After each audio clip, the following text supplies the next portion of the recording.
Hey, hey, hey, hey, hey, hey, hey, hey, hey, hey, hey, hey, hey, hey, hey, hey, hey, hey, hey, hey, we're the monkeys. We're gonna do some monkeying around. So just stay tuned to Whisper Wednesday, and you'll see me acting like a clown. Shoot, I didn't even have the intro ready. Where is it? Do do do.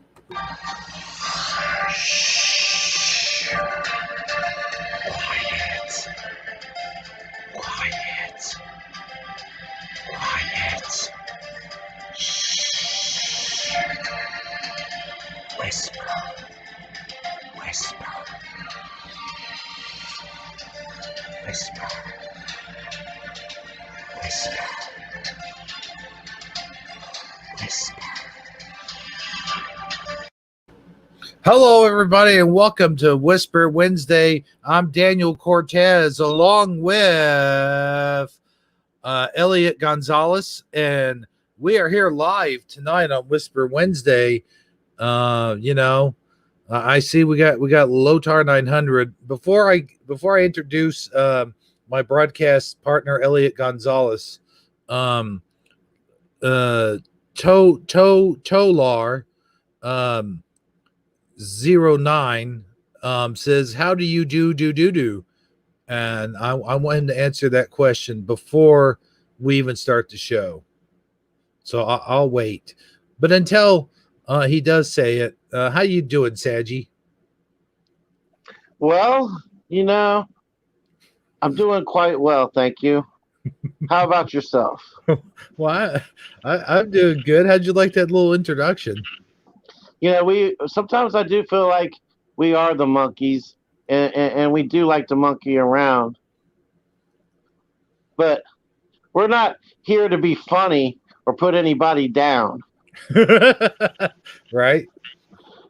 However, there, However, however, there. Do you remember that one time when we first did a Whisper Wednesday about a month or two ago, and we started off the show whispering? When I look back on that now, I think how how pathetic that was.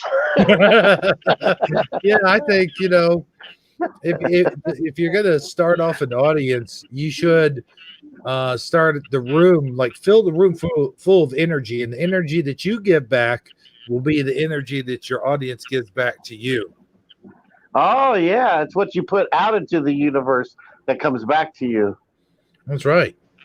Yeah, I totally agree with that. Well, with that being said, um, you know what I hate? Um, a soggy taco. Yes. How did you ever guess, man? Lucky guess. Oh man, yeah. There's nothing worse than the soggy taco, especially when you take a bite out of it and then all of the juices run down onto your shirt, no matter how careful you are, especially if you use like taco sauce or something. Oh yeah, and those juices are going to stain whatever it is you're wearing. There's like you know untold amount of different kinds of spices and grease combination thing going on there. It's actually probably one of Earth's greatest mystery. What's actually inside Taco Bell meat besides the meat? Oh yeah, well, there's no telling what's in that mystery meat, and honestly, I don't want to know. Yeah, I don't know. Yeah, I think you're. I think that's one of life's questions that is best unanswered. Yeah, and I really feel like I shouldn't have found out what happened to hot dogs either. Yeah, yeah, yeah. Like I really, hot dogs, bologna, and anything that's processed. I don't want to know how it's done, what's in it. All I know is it tastes good, and I'm going to continue to eat it. Right. It's the last time. Then definitely don't want to think about it while you're consuming it. Like if you haven't had any in a while, and you don't plan on having any anytime soon, yeah, we can have that conversation. But please, while I'm sitting there eating a hot dog, don't bring up the subject. Hey, you know what's inside of a hot dog? Hey, dude, you're about to get punched in the face for real. You're giving me ideas for the Hebrew and Sagi show. Hey, dude, you're gonna get punched in the face. You know, I can totally see your character saying that. Which I have to say that I watched those latest two episodes, and I was surprised at the amount of the amount of violence in them. Sounds Right. like you have some inner demons you really need to work out there, sir. What are you saying? You saying like I have some inner hatred or inner sort of what do you call it, jealousy towards you or something? Well, I wasn't even going to go there, but now that you mention it, Yeah, I beat you up pretty brutally, didn't I? yeah, I mean, what have I done to you? No, I don't know. Just you beat me up as much as I beat you up, though. I think. Oh yeah, I did get you back. I have to admit, but I just couldn't believe how much pent up aggression there was that you needed to let out there, sir. Well, you weren't there when my wife called and made me punch my steel door. I punched it like several times with the side of my hand. Yeah, well, I have a feeling that the steel door won. No, actually, it was a tie. Oh, really? Yeah, the steel door, even though it didn't get a ding in it or anything like that, it didn't really wind up hurting my hand. And I got to tell you, if you're going to punch something or punch somebody, try punching them next time with the side of your hand. Like, don't actually punch them with the front of your fist, because what I oftentimes find out is if you punch someone with the front of your fist, you end up hurting your knuckles more than not than you end up hurting the other person's face. Oh, okay. Well, I don't really go around punching people too often, but I will keep that in mind. No, I don't either. I can't even remember how long it's been since I punched an actual person per se. Right. Now, I had I think it was a spider in my bathroom. It was right there by the window where I stand when right next to the toilet. So I was standing there taking a pee or whatever, and Oh yeah, I saw the spider, and I knew that if I didn't move quick, like he would get away. His spider sense would start tingling and all that jazz. So I'm like, well, I don't. I'm standing here peeing, so I don't really have a lot of like leeway to lean and try to grab something, and I right, didn't want to. I didn't think to just smack him because you never know for sure if that will kill him. So I right. did decide to just use my bare knuckle and line it up so that my knuckle would for sure hit him, and I gave it a good old punch. I wanted to make sure he died in one clean swipe. I didn't want to have him like half dead running around on my bathroom floor or whatever. Plotting revenge. Exactly. Yeah. And I have to admit, I learned that lesson. The spider did die on contact as planned, but my knuckle was kind of sore there for the rest of the day. It took it. I slightly regretted how hard I punched it. I'm surprised I didn't put a hole in the drywall. Yeah, you're lucky. Yeah. No, what I hate. Could you mute up a second? I can't hear. Yeah. Go ahead. All right. What I hate is when you're sitting there taking a poop, and then like a spider comes walking up on you, and you're barefooted at the time, and you don't have anything to hit him with. Like you look around, you're like, damn, what can I hit him with? And the only weapon in your arsenal at that time is toilet paper. So you're like, okay, well, I'll wrap up some toilet paper and I'll smush this son of a gun. And then you go to smush him and he gets out of reach. Now, the reason why I like to use toilet paper or a shoe or something of that nature is because if I punch a spider, I would be afraid, like if I smash it with my hand or whatever. Well, number one, it's gross. You don't want to get the smeary spider guts all over your hand.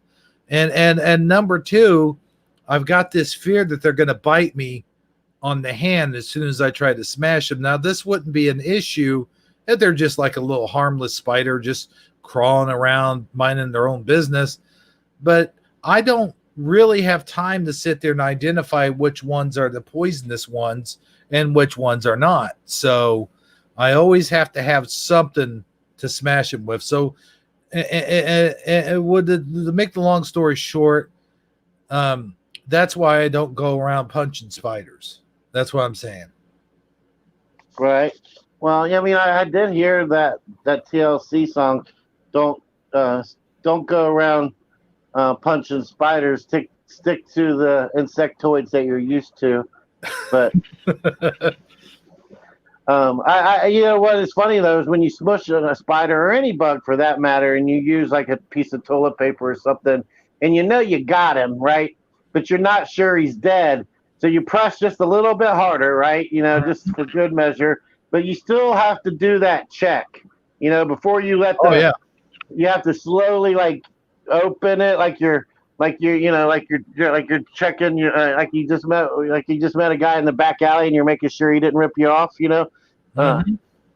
And you open it and you just hoping nothing moves or jumps out at you like a Jack in the Box type thing. Oh God. That's always that key moment, you know. Mm-hmm.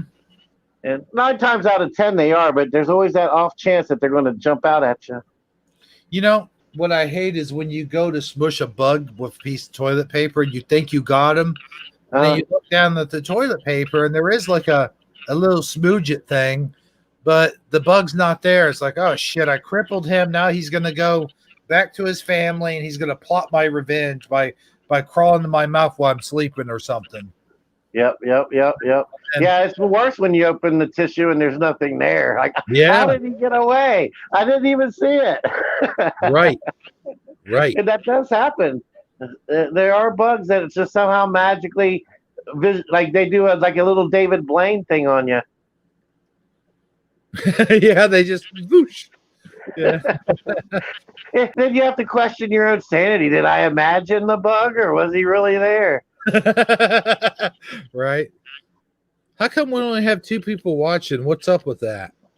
Well, you know, this isn't our normal broadcast time, so it's not like it's on people's schedule to come check us out. I see. Well, it's their loss. You know, we still might have a few more pop in here and there, and you never know. You know, it could happen. It could happen. Well, let me. You already mentioned Lotar. I have to assume the other one is Mr. Fontaine. No, the other one's not showing his face. Oh, incognito. Yeah. Oh, wait. Go-kart. Well, Go-kart was here, but he said he'd be back in 12 minutes. Well, he might have left him, like, stayed on, but just physically walked away from his computer.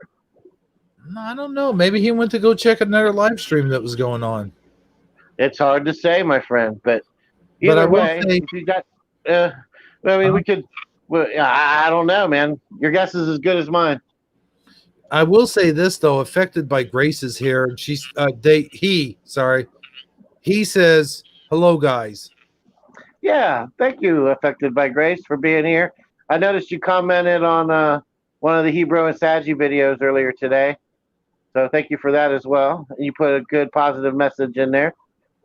Yeah, I like it when people put good positive message in there, even if they might not exactly like the video. They are showing their support, and I do appreciate that. Yeah. But I don't know, man. This is what you would say. I don't know, man. I think maybe he did he did like the video. Why else would he watch it all the way through? You know, that's what you would say. I don't know, man. Maybe he didn't. Maybe he just comments on every video. You know, it doesn't watch any of them. That's true. Yeah, it's true. But hey, you know, I want to go back to eating for a minute. You know what I hate when you're eating? And eating. I assume that means consuming food. Well, yeah. Okay. Some people call it eating, but I mean, I've heard it called eating before. Oh, well, yeah. I have a little bit of a slur to my words sometimes. Okay, yeah. Go ahead there with your eating story. by eating. So, you're sitting there on the couch and you either got Hell's Kitchen on or you got Star Trek. Either one of the two will do fine. And I'm But sure either one of them make you equally hungry when you're watching them. yes, exactly. One makes you hungry for food, the other one hungry for knowledge. Yeah, I get it. So, but yeah, you're eating, and then you have like a big bowl of ramen noodles, and you drench it in soy sauce, and then like you're eating, and everything's going fine, and you got the big bowl there sitting on your belly, and you're shoveling the food up to your mouth, and you think, oh, I'm all cleaned up. I didn't even get any on my chin or anything. I'm proud of myself. And then like you get up to put the food down, rather you sit it down on your coffee table, and then you look down at your shirt and you're like, ah, damn. And then you got like soy sauce splotches all over your shirt, you know? Well, you know what the moral of that story is? I learned a long time ago. Actually, I think it was in my mid to late 30s, so it wasn't that long ago, maybe 10 years ago, to have a special shirt just for eating. That you can get anything you want on it. Like it's my eating shirt. Oh, okay. Yeah. Kind of like my sleeping pants. Yeah, exactly. Yeah. And then when you take it out, when you go to put it on, you have all those memorable moments, like down there, like next to your belly button. Oh, that was some really good chili. I remember that chili. And then like over here next to your armpit, you got some really great vegetable soup that you had that one time. And right there around the collar is some of that chicken and dumplings that you really enjoyed about 6 months ago. You can't remember. Those chicken and dumplings were perfect, man. It's a nostalgic thing, I will say this, that's a pretty good idea. However,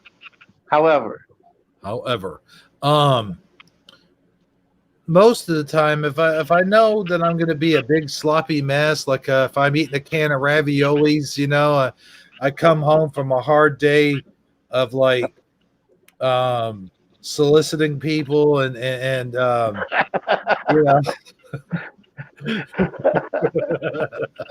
checking out books at the library. Yeah, go ahead. Yeah. And I come home and I don't feel like cooking anything, so I pop open a can of raviolis. And I'm like, oh man, I just showered today. I don't want to get this all over my shirt, and I don't have my eating shirt available at that time, so it's time to go shirtless. Yeah, shirtless. Yeah, shirtless could be a rookie mistake with extremely hot foods, though. Oh yeah, man. Especially if you got chest hairs, because then the hot grease saturates into the chest hairs and makes the burn slow and even more painful. Well, yes, that, and you could leave like minor scars if you really got it good and hot. Oh yeah, yeah. I've done that before. I remember. I'll never forget the time I was eating hot soup shirtless, and then like I'm slurping up some soup, and then all of a sudden a great big splash of hot soup gets right on my chest, and it busted a blood vessel, and then all of a sudden now I've got hot soup spilled on my chest, and if that's not bad enough, now I've got a bursted blood vessel which is dripping blood all the way down into my sternum. It was a really bad day, I tell you. Yeah, that sounds about as bad as the day I decided to fry bacon without a shirt on. That story didn't end well either. I bet. Well, you going to talk about it, or are you going to let us imagine it? I mean, I think the story kind of tells itself. We've all kind of done that. Oh, okay. You think you think you're the master bacon flipper. You got your fork or your little spatula or your tongs. Well, however it is you choose to flip your bacon. There's so many methods and techniques. Flip your bacon. So, I know you don't flip bacon like you do a pancake, though. That's right. For sure. I think I've tried that before, actually. It's like, man, I've already got pancakes in here. Why not just use that same spatula so I won't have to wash dishes, and I'll just flip the bacon and the pancake both at the same time. But it usually doesn't Oh, work. you don't flip the skillet like like fling it with your wrist to make it flip in the air and land on the other side. I only do that when I make omelets, sir. Oh, okay, gotcha. But you know, Well, I stand corrected. Imagine trying to do that with bacon now. oh yeah, that would sting a little bit. I could see grease just like jumping out of that pan all over you. Yeah. Yeah, that. Yeah, that doesn't make a lot of sense now, does it? However, However, I will say this. Oh no, wait, uh, you were going to say something. I'm sorry. no, I was hoping you could come save me from my terribleness. Go ahead. No. This is going to be even worse.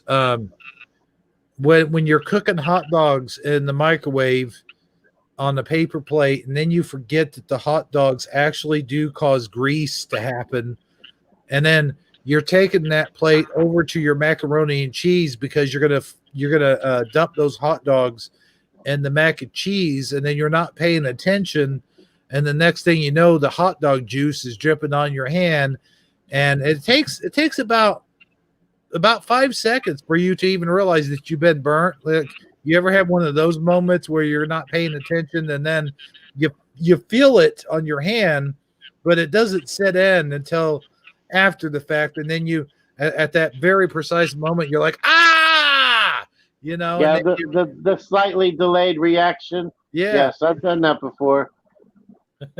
ah. And by the time you actually react to it, the damage is done. Oh yeah. Yeah. You Like they say in wrestling or boxing, the damage has already been done. Oh, is that what they say in the field? Yeah, that's exactly what they say in the field. Gotcha. And don't get me started on popcorn, like the kind that you pop in a skillet. It's been years since I've done that, like the Jiffy Pop or whatever. Well, no, more like just take your regular kernels and pop them in a deep skillet. Like, what do you add butter first, or what? How do you explain this cooking process? Well, you add your oil, Okay, you use oil. Okay. you let it get good and hot, and then you pour your kernels in there, and And I assume you got a lid or something. well, no. Um, Did you really think this through, sir? no, I no, mean, you not do at realize they're going to pop, right? And sooner or later, they're all going to start going poppity pop pop. Yeah, I wasn't thinking at that time. Oh, okay. That sounds like something Drunk Hebrew would do. Yeah, it probably was. Drunk Hebrew would also put weed in his spaghetti sauce at that time. Okay. And were you out of parsley or oregano? No, I just wanted to try it. Okay. And were you pleased with the results? Oh, it was the best spaghetti I ever ate in my whole life. All right. Time. But I think it was the weed, like that. How weed makes all food taste better, or at least it seems to. Well, yeah, but that usually is like you have to partake in the weed ahead of time. I don't see how you would get instant satisfaction while eating it. Well, actually, when you eat it, it gets in your system faster, doesn't it? Like the saliva. I don't know. I've never really did eating weed thing before. Yeah, me and my friends, we used to do that all the time back in the day. When I used to smoke weed a lot. I don't do it anymore. And by the way, I was going to bring that up on tonight's program of one of the list of accomplishments that I can say I'm actually proud of. All right, so you no longer make weed spaghetti, and you're proud of that. Good for you, my friend. Well, no. Oh. one of the list of accomplishments that I am proud of is I've never stuck a needle in my arm. Well, that's a good thing. I don't think I have ever done that either. I've never smoked crack. Okay. I have never done blow. I Okay. I have never done acid, Well, and is there any hard drugs that you have done? no. Okay. The only thing I really did was speed, but I don't consider that a hard drug. I mean, And how many times did you do it? If like enough times to say you were a speed addict? no, I probably did it once or twice. Oh, Um, okay. Yeah. All but right. the only So thing I really ever did in my lifetime was smoke weed and drink. That's it. all right. Well, I can say most of that list I compare to, but I've never really done anything, um, hard, like super hard, like injected myself or anything. But I have partake down that the on the cocaine, my friend. I had a little stint with that, but it's way in my past now. Oh yeah, and that's the thing about it is what happens in the past. If you could put it behind you and keep it in your past, we all make mistakes, and Well, um, at the time, I didn't feel like it was a mistake. no. I I mean, now looking back on it now, yeah, I mean, looking back on it, yeah, it was a life learned lesson. That's for sure. I learned a life lesson, you know. But I definitely have no interest in ever doing it again. So even if like a guy walked up to me while I was walking down the street and handed me a big old bag of white Colombian powder or whatever it's called or whatever, I wouldn't be interested. I might take it though to see if I could sell it on the black market, but I wouldn't have no interest in shoving it up my nose.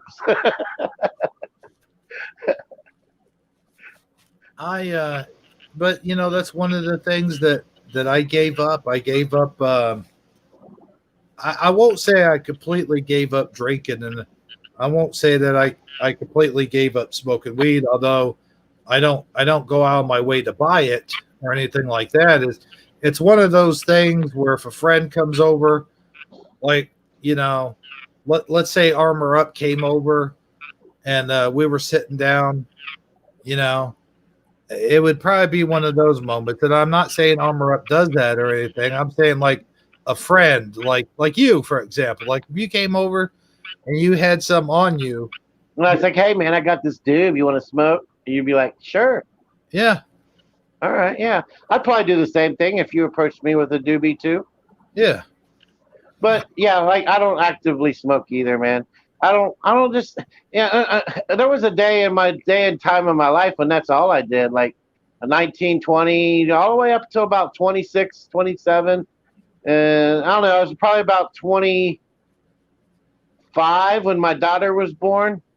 And and I don't know, it's just something about once you get married and have kids, you just don't have that same.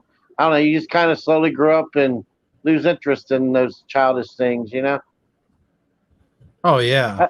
That's the way I look at it anyway. But I don't frown upon anybody who likes to smoke weed. I mean, No, I totally get it. there's a lot of And people within the Mandela effect community that like to do it, and they're open about it. yeah, and I And, am glad to see it finally becoming legal. I think oh that's, yeah, and I it do should have think never that. been like it should have Go never ahead. been a schedule. It should have never been a Schedule One drug. Never. No, and I disagree that it's a gateway drug because that whole time that I was smoking weed, I never had any interest in doing any other drug. No, no.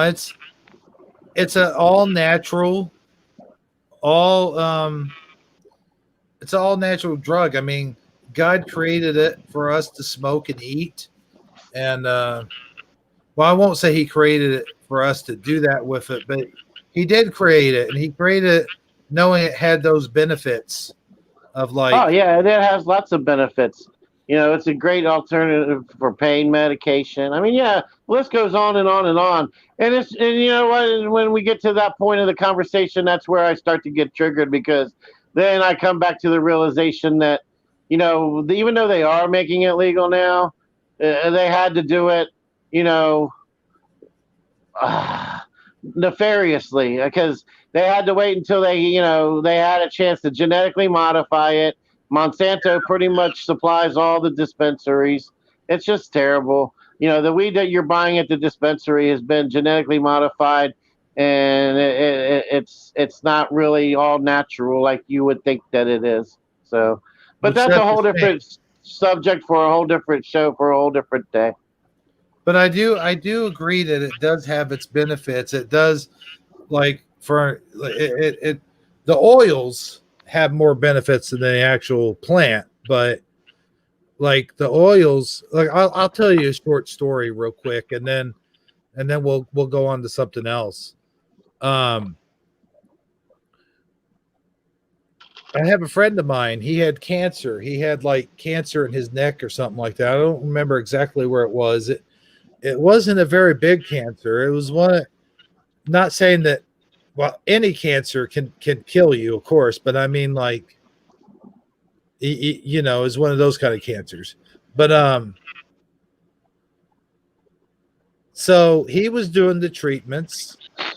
He was taking all kinds of different Monsanto type drugs and stuff like that, and you know he he's like, man, none of this stuff is working. None of this stuff is making my cancer go away, man. And he confronted a friend of his that said, listen, there's this oil. This is when CBD oil was not even, like, its effects weren't all the way fully known yet. You know what I mean? And nobody really knew a whole lot about it.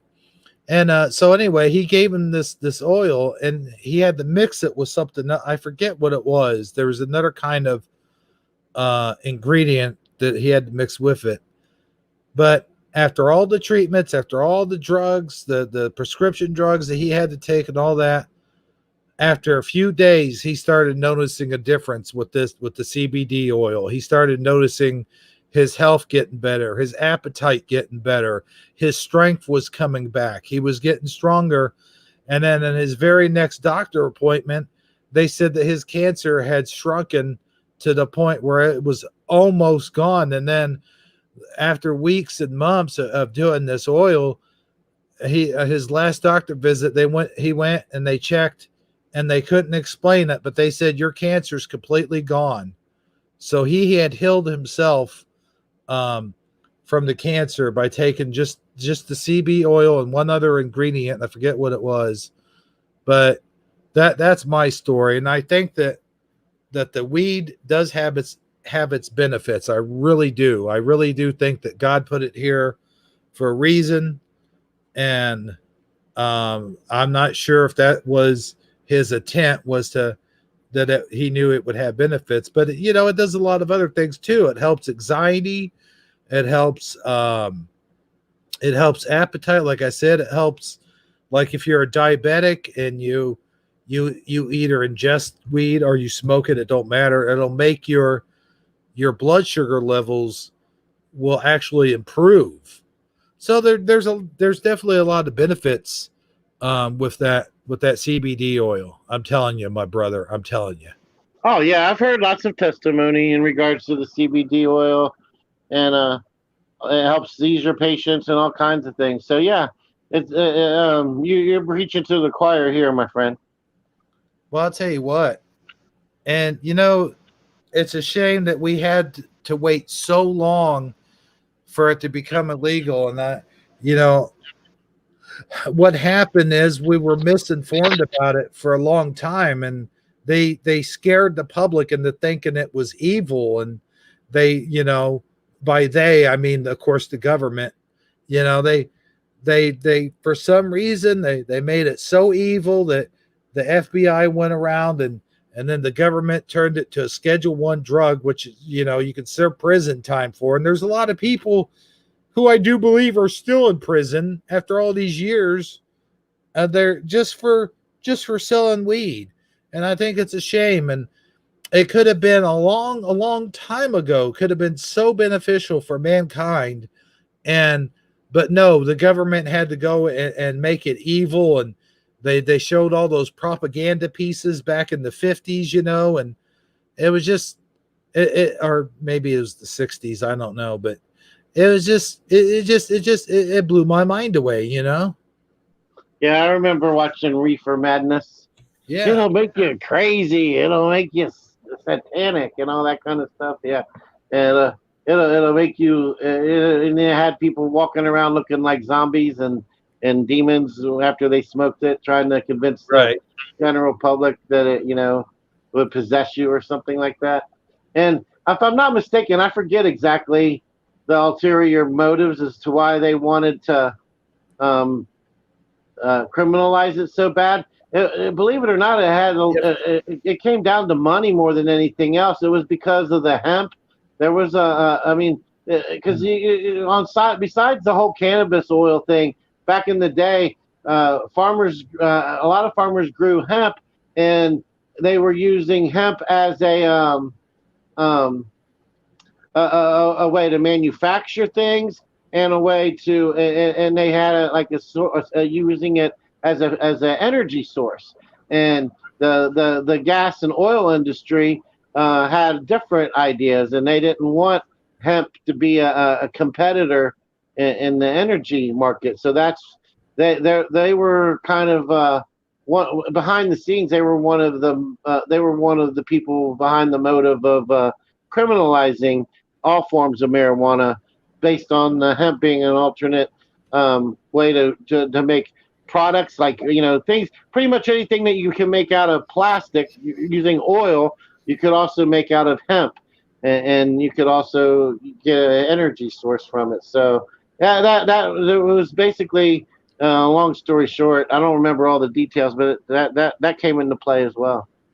Well, I think what also came into play was that Cuba was producing a lot of marijuana besides cocaine. Like they were producing cocaine, and they were producing a lot of the opioids. And I think a lot of that had to do with the government wanting to keep Cuba out of America. Like they didn't want anything to do with Cuba. They didn't want them shipping stuff over here. So I think that also played in the whole thing, even though that didn't happen years later, because I stand corrected when the whole Reefer Madness thing came out, that was in the 40s. So I do stand corrected. But I do believe it wasn't really until the 1960s that they actually made weed a Schedule One drug, because before that time, they had it so that you could buy it, but you had to have some kind of stamp. But in order to get the certain kind of stamp, you had to apply for distribution of weed, or to grow the weed, I think it was. And if you were caught, you couldn't do that because it was illegal. So it was all a big lie. It was all a catch-22, and the whole thing could provide us for some good material for a future show somewhere down the line. Yeah, I think we could book Woody Harrelson. He could probably tell us all about it. Oh yeah, Woody Harrelson, man, he is sharp as a tack when it comes to that stuff. Yeah, I know, right? Yeah, I could do some research, get some factual knowledge, because a lot of this I'm just kind of going off of like sketchy memory of Oh things yeah. that I watched a long time, like documentaries and stuff I read up on it a while back. I'm not. It's not like fresh in my memory. I'm not real well versed on it right now. Oh yeah, you know what? I get that. I totally get that, because that's exactly what I'm doing right now too. I'm going off of what I remember from documentaries and seeing factoids here and there from TV shows and whatnot. So yeah, we can do that someday. You do all the footwork, and I'll do all of the I'll put on the show. I'll get the art department started on doing graphics for the show. All right, sounds like a plan. Yeah. Oh, wait, wait. Sorry. Hold on. I got to mute up a second. I All got right, caught in my windpipe. all right. Well, quit hitting that doobie behind the scenes, and you'll probably be much better off. I mean, I know that when we get to talking about cannabis and CBD oil and marijuana, that it entices you to want to go ahead and smoke some, but we are kind of in the middle of a live broadcast right now, so it'd probably be best if you just, Oh yeah. take two hits and put the joint down, my friend. Well, it's like the song goes. I take 2 hits in the morning. I take 2 hits at night. You know. Anyway, no, it's 2 joints. I smoke 2 joints in the morning. I smoke 2 joints at night. You know how that? You know what song I'm talking about? I know the Sublime song. I smoked 2 joints before I smoked 2 joints, and then I smoked two more. Yeah. That one. Yeah. Okay, yes. Yeah, that's the one I was. I know I was probably singing it wrong, but you know what I mean. I do know what you mean. Speaking of voices, like everybody knows in this community, that I do a lot of voices. I do all of the voices for the Hero and Sagi show, and I do Nuh-uh. all. Do you really? I didn't know that. You say everybody knows, and well, I was left in the dark. Well, I don't know. So you do voices? I do the voices for the Hero and Sagi show. I do voices for the Mandela Effect community show. I do voices for every show that I've ever put out. I've done all of the voices, even the women voices. Let's hear a woman voice. I want to hear one right now. No, I On can't. cue. I No, can't no, do it. no, no, no, no, no. You're not getting out of it. Let's hear it. No, I can't. No, I no, no, honestly, no, no, no, no, no, no. I'm going to mute Uh, you up here in a second, buddy. There's no, I can't. I want to hear. I can. No. Well, see, here's the thing. Uh, There's a is certain there a preparation process? there's certain creative process that goes on while I'm doing those voices. Like I can't Like, just pull one out of the air. do you have to put like on extra tight underwear or something? No. Oh man, that's funny. No. Um, but I know that there is a lot of people who probably have questions of how I do all them voices. Like Okay. how does the creative process work? You know? All right. Yeah. So now I'm curious. How does the creative process work? Well, that on last night's Taco Tuesday show, hi Teresa. Um, Michael Fontaine came on there and he tried to do a Sean Connery impression, and he did okay. He did well. I'm not Yeah, it putting wasn't bad. I was convinced. Oh yeah, for sure. But you see, for me to do something on the fly like that, like I could do Popeye on the fly, or I could maybe do Scooby Doo or something like that. But there's several elements that go into doing a voice. It's not just doing the voice, you know. But I do notice that when you are making your shows, you are able to convert from one voice to another rather quickly. So I guess it's once you get warmed up and in the zone, you're able to do that.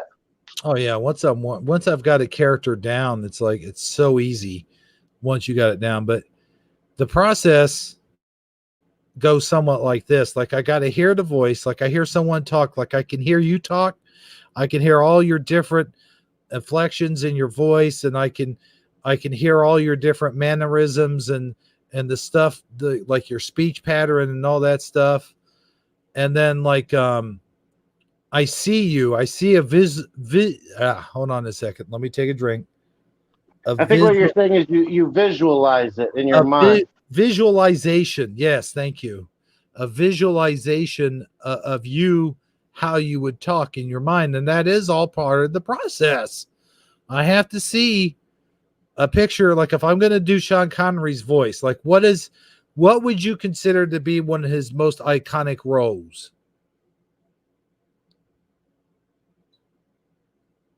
Sorry about that. I was on mute. I had just set my phone down for 1 second, and then you asked me that question. I always do that. Oh man, Sean Connery, most iconic role. I would say James Bond. Right.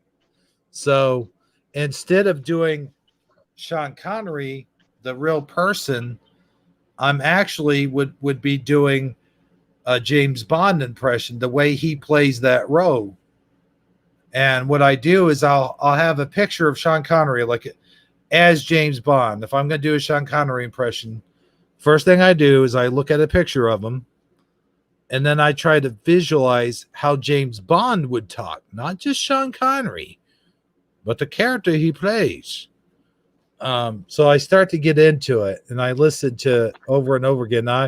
I've watched those James Bond movies more times than I'm afraid to admit. But so you sit there and you stare at a picture of James Bond because it's all visual for me. So I sit there and I think, okay, how would James Bond talk? How does he talk? He goes, "The name's Bond, James Bond," and I just kind of go from there. It would be like, "Hello, Moneypenny. How are you this evening? You having a good day there, love?" It just kind of goes on like that. And then I would go on and on and on till I get better at it. Well, what do you think about that, Sagi? Sounds very logical to me. That's interesting. I mean, I get, if I was going to speculate on, what it takes to do that, I guess that would be what it would take. Because honestly, I'm terrible at voices. I mean, I could maybe do like one or two voices, and I suck at those. So, uh, you definitely got a knack for it. That's for sure. Well, it's practice, man, but it's also a lot of like you have to have the talent for it, first of all, but it's practice too. And there's voices that I used to do I can't do anymore because I've got such a deep voice now, not like I had when I was younger. Um, Yeah, I'm you, sure all those years of smoking cigarettes haven't helped you much either. oh well, sure. Like I can't do my squeaky voice like I used to do. Like here's an example. Here's my squeaky voice. Hello, everybody. I'm a little guy, and I'm about 9.5 years old. Do you want to take me fishing?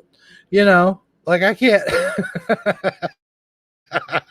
I can't do that voice like I used to. I used to do it real squeaky, like I mean, super squeaky, kind of like.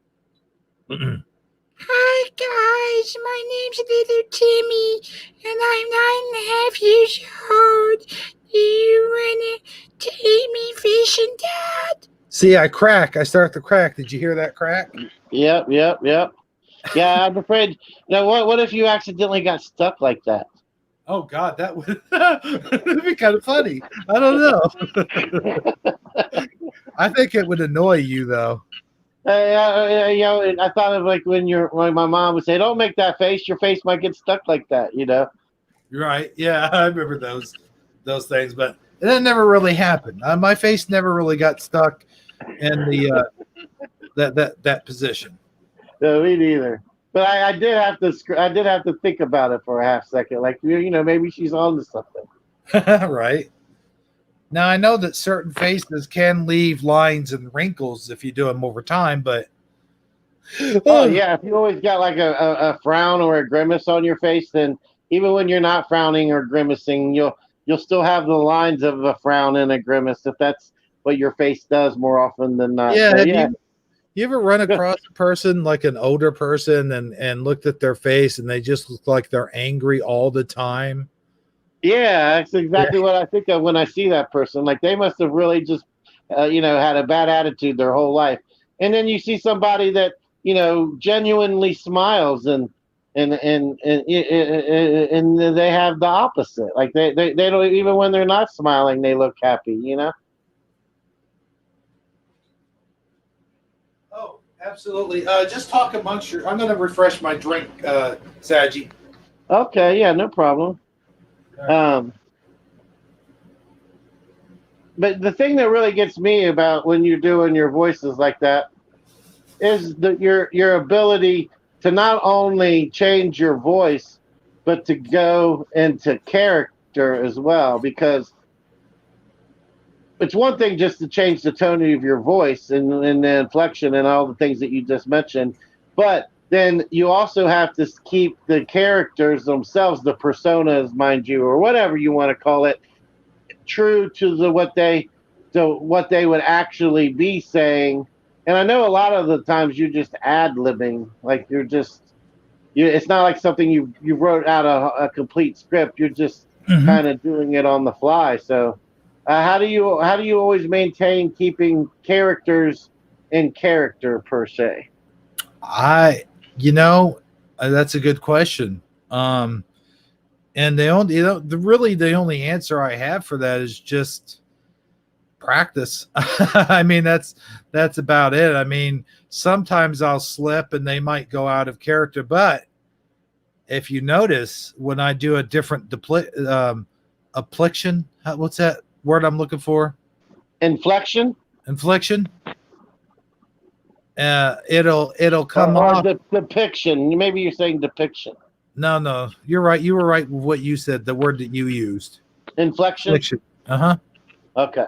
When I do a different infliction, you'll notice right away that I'm doing it on purpose. When they go out of character, I do the third wall breaking, or I mean, fourth wall breaking. Gotcha. That makes sense. Wait, what? All Why did right. he say see you later? Lothar, where you going, brother? Yeah, I mean that's 2 nights in a row he's dipping out on us. Yeah, are we doing something wrong? What's up? Come in here and talk to us, man. Come on. Come on in here. Let's talk.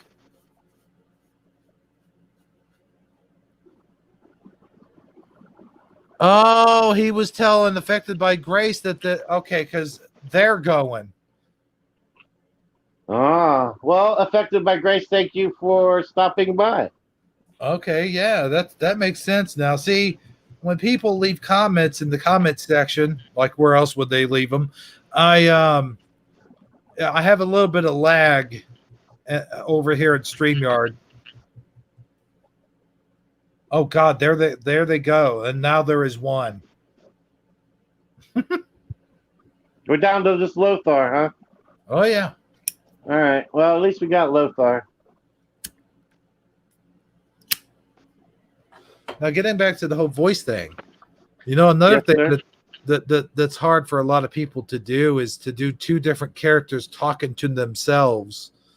Like it's almost as though you have to talk to yourself. Yeah, I was thinking like psychologically that has to be kind of like it requires a special psychological like you literally have to psychologically split yourself into two personalities. Mm-hmm. Well, I'll tell you where that all stems from is like when I was a little kid, I didn't have a whole lot of friends to play with. So a lot of times, often I'd go in my room and close the door, and I'd be in there by myself playing with my Star Wars or GI Joes all by myself, and I would be the both factions, both GI Joe and Cobra, and then I do the voices like this, I would actually talk like Cobra Commander, and then I would talk like Duke, like he had a deeper voice. Cobra Commander, you're going down, punk, and I would make up these scenarios and these stories, when I was a kid. I guess as we all would do when we during our playtime. No, man, I think you're taking it to a whole nother level. I don't think your average everyday kid when he's playing with his when he's doing like his action figures actually goes to all that Well, I think that's where your talent comes into play, your unique creative thing. I mean, not saying that you don't slightly change your tone of voice, but to actually I think that you were like kind of in training for what you're doing now and just didn't realize it yet. well, that could be possible. And like I said, being alone has a lot to do with that. The only time I would have someone to play with is when my cousins would come over, and the cousins would have different age ranges, like they would be much younger than me, and I was always the one in charge. Like I'd be like, okay, I'll be the good guys, you be the bad guys. It was always that kind of thing where I would be sort of like the in charge toy director, so to speak. Well, again, I think that's a testimony to the fact that you have that like you've inherited that ability innately. Like that's part of your um it's part of you like kind of reiterates what I was saying earlier. The average kid doesn't take it to such an extreme where where you actually you have that, like, you want to create the entire production, and you want to take it very seriously, and you want to fine tune it, you want to get the voices, you want to set a stage, you want to set a backdrop, you want to create a story, you want to create the voices and the characters. And the average kid playing with an action figure, he's not taking in so many intricate details like you are. So I imagine that whenever you had a person over and you had all these thoughts and ideas, you would most likely be in charge of all that, because your brain works that way, and the other child, or friend, or whoever came over to do it with you, knows that that's kind of what he's getting into, that you're going to, that you take it to that other level, you know what I mean? And they probably enjoy doing it with you because it's fun, because they don't really have that wherewithal to do all that in their own mind, or it's not something they would have just done on their own. But when they come over and hang around with you, they know that becomes a real possibility. Not only a possibility, but it's likely going to happen, and it'll be a lot more fun than just you know zoom zoom bam bam, that kind of stuff. You Yeah. take it to a whole nother level. You know what I'm saying? And oftentimes, I would play scenarios like if a toy was attached to a cartoon show, I would play out the episode uh, days after I watched the episode. Like I retained that memory, and I would play the episode scenario. I did that a lot of times. Oh But yeah, I can definitely see how that would be the case. And I know that you don't have a shortage of movies. Like, it seems like you've already created such a library that you can put out a movie every day. It seems like. yeah, I mean, it's kind of like if you got two characters interacting with each other. Let's say, well, let's use the Sagi and Hebrew show for an example. Like I'm Hebrew, and I don't often do my own voice, and everyone questions that. Like, why do you do everyone else's voice, but you don't do your own? And it's because the character Hebrew is essentially He-Man, and he would have a deep voice like this, and then you take someone like Armor, who, he would kind of have sort of a voice like this. I drink my coffee black like a man, and then you would have Sagi, who would be like, let's see, how do you talk again? Oh yeah, Hebrew. What are we gonna do today? Well, I don't know, Sagi. What do you want to do today? Well, I don't know, Hebrew. It seems like I would like to go and I'd like to get my back into my human form. It's this is nice and okay and everything, but I'd much rather be myself than I don't know, be Skeletor. You know. Yeah, I think you pretty much nailed me. I think you overdo the stuttering thing just a little bit, but it makes it fun for the show, so I'm okay with it. I hope I don't stutter that bad. Oh no, no, no. I over exaggerate everything. Gotcha. Everything's an over exaggeration of that character. Like Lotar, for example. Lotar would sound like, I really enjoyed. No, wait, that's Egon. Hold on. How does Lotar talk? Let's see here. I gotta get an image of him in my head. Let's see here. I really enjoyed that salami video you made the other day.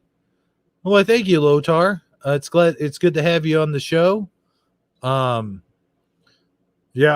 I like to eat, like, I like to eat the German salami. That's pretty good stuff too. Us Germans, we eat a lot of sausage meats in our breakfast and stuff. I know I have to work on it, but that's basically Yeah, how. it wasn't bad. I felt like I was hearing Lotar just a little bit there. Yeah. If you just, the only thing you're missing is the slight Canadian accent. Well, I mean, I don't know about that, Sagi. Yeah, you'll get it. Don't worry. Is he going to make a cameo appearance in a future Hebrew and show? Is that what you're hinting at here? Yeah, I mean, I have to get a chess piece but I think I can pull it off. All right. Is that his avatar? Is it a chess piece or is it a horse reading a book? I have no idea. Let's ask him. It looks like a horse reading the book. Well, ask him if he could be an action figure character. What action figure character would he be? Let's ask him that. That's a good question. Oh, excuse me. I'm sorry. Those Doritos are talking. I do apologize for that, audience. I know you didn't want to hear that. You know, that's broadcasting 101. You know, belching on air is permitted when you're doing Whisper Wednesdays. Oh, just okay. When you're doing Whisper Wednesdays, that Yeah. brings us to an interesting topic. I want to talk about zebra cakes, but I think we're past the whole food thing. So I think I'll save that for our next Shifty Sunday. Okay, well, that's fine with me. And so Lotar said he wanted to come into the chat. Well, Lotar, you're more than welcome, buddy. I will send an Yeah. invite. Yeah, come in. Yeah, I would like to have him be part of our the discussion on this thing we're going to present here in a few minutes. It certainly would have.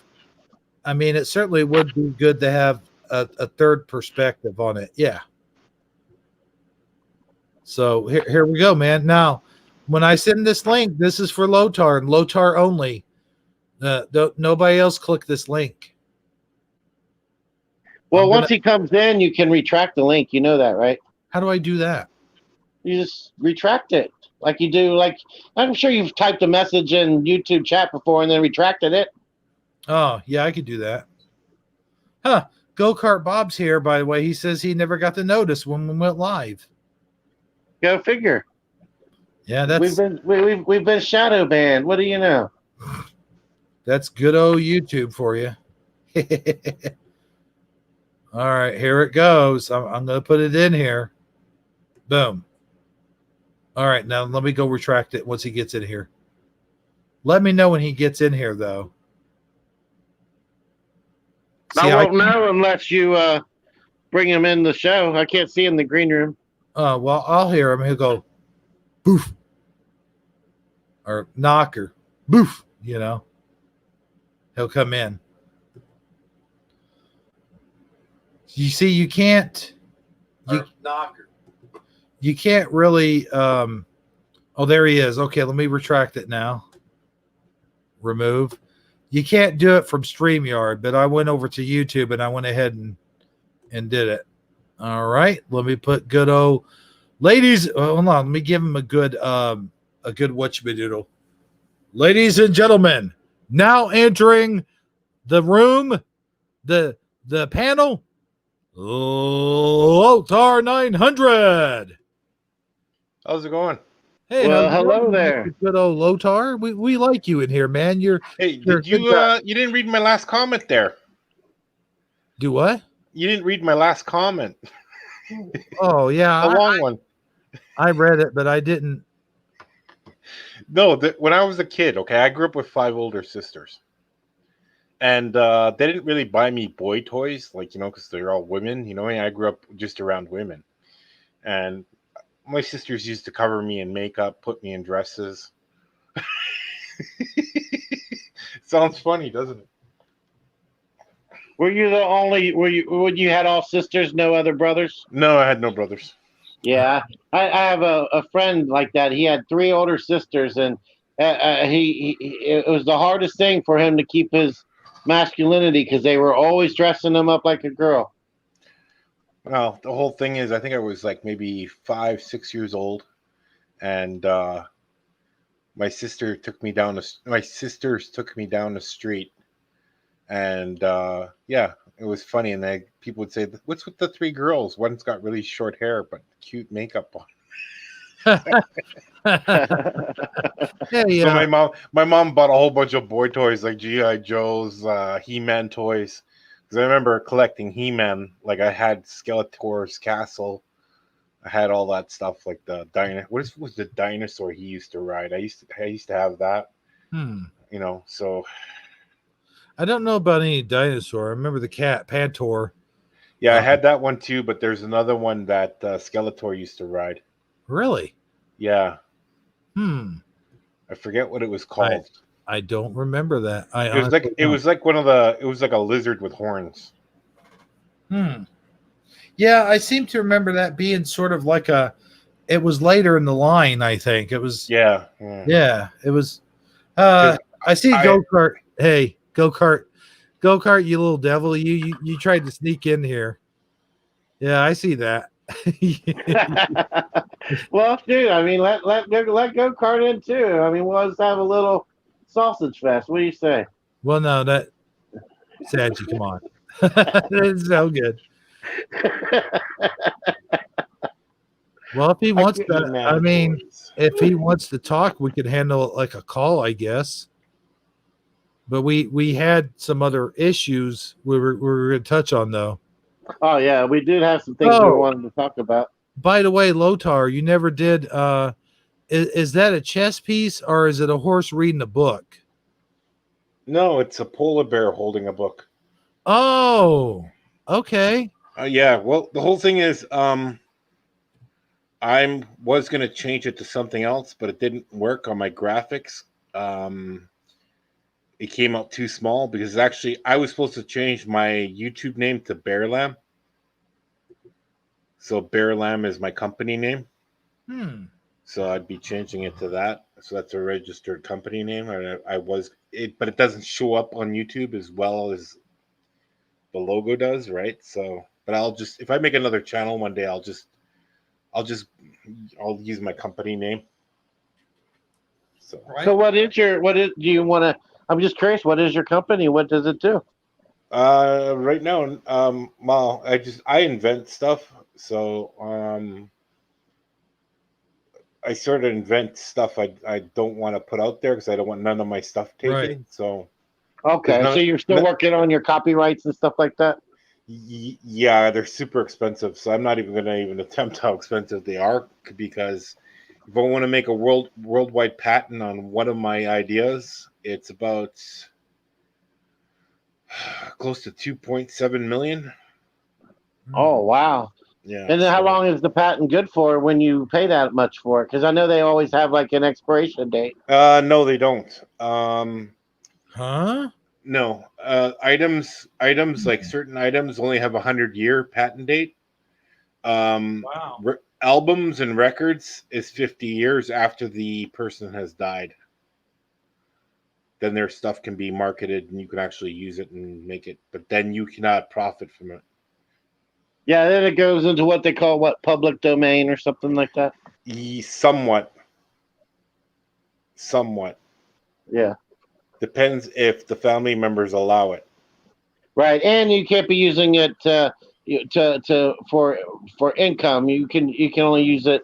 Well, Uh, there's lots of little stipulations. okay, like the song "Happy Birthday," right? The song's about over 100 years old.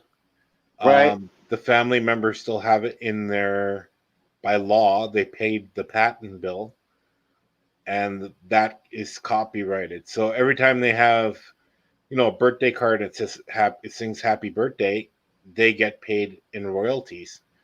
So I looked at how much royalties these people get just from the Happy Birthday song. They get like close to $1 million a month. Yeah, I know a lot of the sitcoms and stuff won't even sing it because they No, don't want to pay the royalties. yeah, In movies, won't you sing it? So it's one of those things where the song is just kind of had a life of its own, strictly through like people singing it, at birthday parties. And of course, they can't. It's not like they're at the birthday party to hand someone a bill. well, But when you try to put it over through any media source, then that's a whole different story. Yeah. here's the whole thing is, like even I was on a different show this morning, and I was talking. I called into the show, and they're talking about um, certain things where I told them like you're not making sense when you talk. Like certain things. I know that doesn't make sense. Like "Happy Birthday" should be copyrighted because it's like just a thing where like everyone does it now anyway, like worldwide. They sing it in Germany. Like they'll say "Happy Birthday to You." They'll sing it in English. It's almost kind of dumb. Like it doesn't make any sense. So they should just. I think in 7 years from now that copyright will go off completely. Oh, okay. Yeah. So then you'll start seeing it appear, in movies and stuff like that again. Once nobody has to pay the royalties. Well, yeah, because just certain things where certain people think, okay, this could be done this way, and there's always laws about everything, right? And people like to make up a lot of things because it was in the press. Well, the press doesn't really work for anyone else except themselves or the money people or government kind of things who give them money. So if the press says something, everyone believes it because everyone trusts the press, right? So they'll make an article about it and they'll believe everything the press says. Well, yeah, we learn in high school when you're like, verifying a source, a legitimate a AP, or Reuters or something like that is considered a documented source because you assume that they have, that they have verified and sourced the data that they're presenting, but that's not so much the case anymore. It's like I don't know. It was at 90. I can't remember what year it was, but they passed a law where the press now can be satirical. So they Well, really took that and ran with it, so to speak. well, that's the whole thing. I was on a discussion today on a panel, and they were talking about the press, and I go, listen, the press did a lot of damage, and I don't care when it was even in the 30s, like even in the 30s and 40s, 50s, the damage made a lot of this propaganda wasn't even true, and they Oh made. yeah, Project Mockingbird. I think that happened in the 40s. Yeah, but the one we were talking about was Jesse Owens when he won the Jesse Owens. yeah. So Yeah. when you remember he won the Olympic gold medal, right? Oh yeah. Okay. And the whole big thing is in the press, Hitler didn't shake his hand. This was the quote unquote thing, right? Mm-hmm. Well, why would he? So when was the last Olympics? I think Obama was president, right? Yeah. Okay. So when when Canada won a gold medal, did Obama shake the guy from Canada's hand when he won a gold medal? No. I don't know of it. Why Obama would he? shaking Why anybody's would he? hand. Yeah. No, but why would he? He's not. The Canadian guy is not an American guy. He has nothing to do with the American president. It's the same thing with the Well, yeah, German. but was the Olympics in Germany that year that Jesse Owens won it? Yeah. So you got to understand it is, and What? the whole discussion is Really? Jesse Owens didn't get a handshake from Hitler. Well, why would he? He wasn't playing for Germany. He was playing for the America. But Jesse Owens Well, the reason why actually he might have done it is because Germany was hosting the Olympic Games. no. Even So I then, mean that would be the reason if he did that. You're asking why would he? Well, that would be why he would if he did. yeah, we had a guy die here in the bobsled run in British Columbia. He bashed his head into the pole. Our prime minister of the time didn't even send a letter to his loved ones, apologizing about the accident. They don't do stuff like that. Okay, so it's a game. But Jesse Owens said this one thing when he went back home. His own president didn't even let him into the White House, and they didn't let him into a movie theater. So it just goes to show. I'm watching. Sorry, I didn't mean to laugh. I wasn't laughing at you. I was Oh laughing no. at go-kart Bob's antics down there. I could see him, Oh. like he has his camera on doing stuff. Oh, doesn't okay. Which I do plan on letting him in. Do you guys want me to go ahead and let him in? Yeah, go ahead. Up to you. I don't have a problem with it. It was my idea in the first place. Remember? I'll let him know that it was your idea. It looks like he's waving me off here. I don't know if that's a wave off or. Hey, buddy, you're the one that clicked in here. You click the link. You come in here. Maybe he just wants to eat the green M&Ms, man. I'm gonna put him in here. I'm gonna put him in here. He's giving me the sign not to, but just turn your camera off. You'll be all right. Turn your camera off and come on in here. Here you go. You'll be all right. Go kart, what are you doing, my man? Can you hear me? You're kind of gurgling. Oh, I can now. Yeah. Yep, loud and clear. Is it working? Oh yeah. It's working. Okay. There must be a lot of lag. Yeah, there is. My Yeah, first turn live off your- appearance. Yeah, turn off your you turn down your YouTube, like if you got YouTube on at the same time. Oh, okay. It's probably in the background. Minimize. Mm-hmm.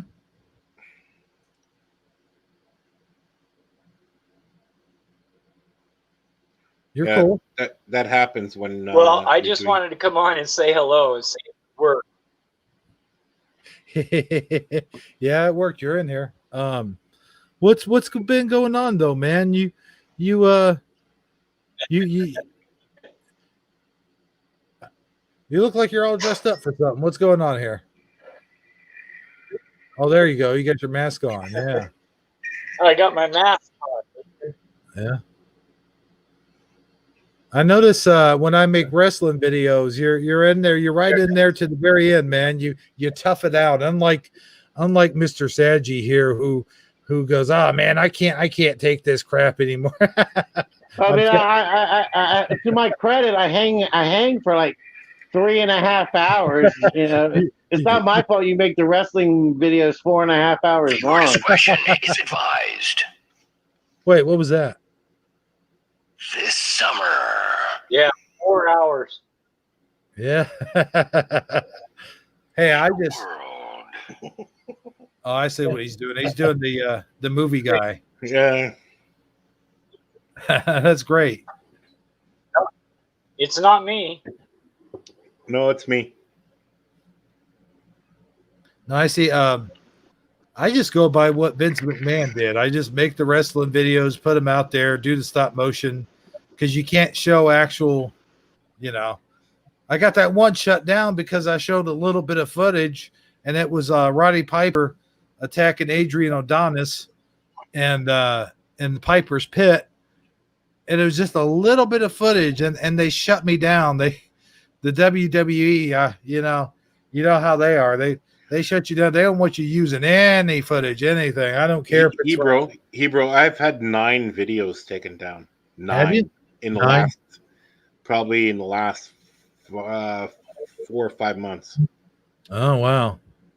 Okay, so they're like, they go after you for anything right now, for any little garbage. If it's the the flu going around or anything like that, they'll knock you right off. Like if you mention certain people, they'll knock you off. Conspiracy one, I did the Jeffrey Epstein one, and they got kicked off about that one too. Well, I'll tell you what. I mean, I got it back up now. I took the segment out. It wasn't an important segment, so I just took it out, and I took something else out, and it's back up there. You can check out the WrestleMania if you could stand 4 hours. Yeah, but you know what? That's not the whole thing. Is it's funny is you can't mention certain thing, but you can put makeup on a boy, right? It doesn't even make any sense. Like I can cover myself up with makeup on like a makeup tutorial on my YouTube channel, right? And I get promoted. But once I mention something, what's really like if I don't like hypothetically, if you show like manly stuff for some reason, your videos don't really get put out as much as it used to be. Like Iraq veteran 888. Yeah, like, absolutely. Yeah, like he's had a whole bunch of gun videos taken down. Go-kart Bob there is making a noise there. I think Go-kart's trying to helicopter out of here. I know what that sound is, but Yeah, I'm not going to I say do it out too. I loud. just it has something to do with what we were talking about The earlier. least he could do is mute up. You know what I mean?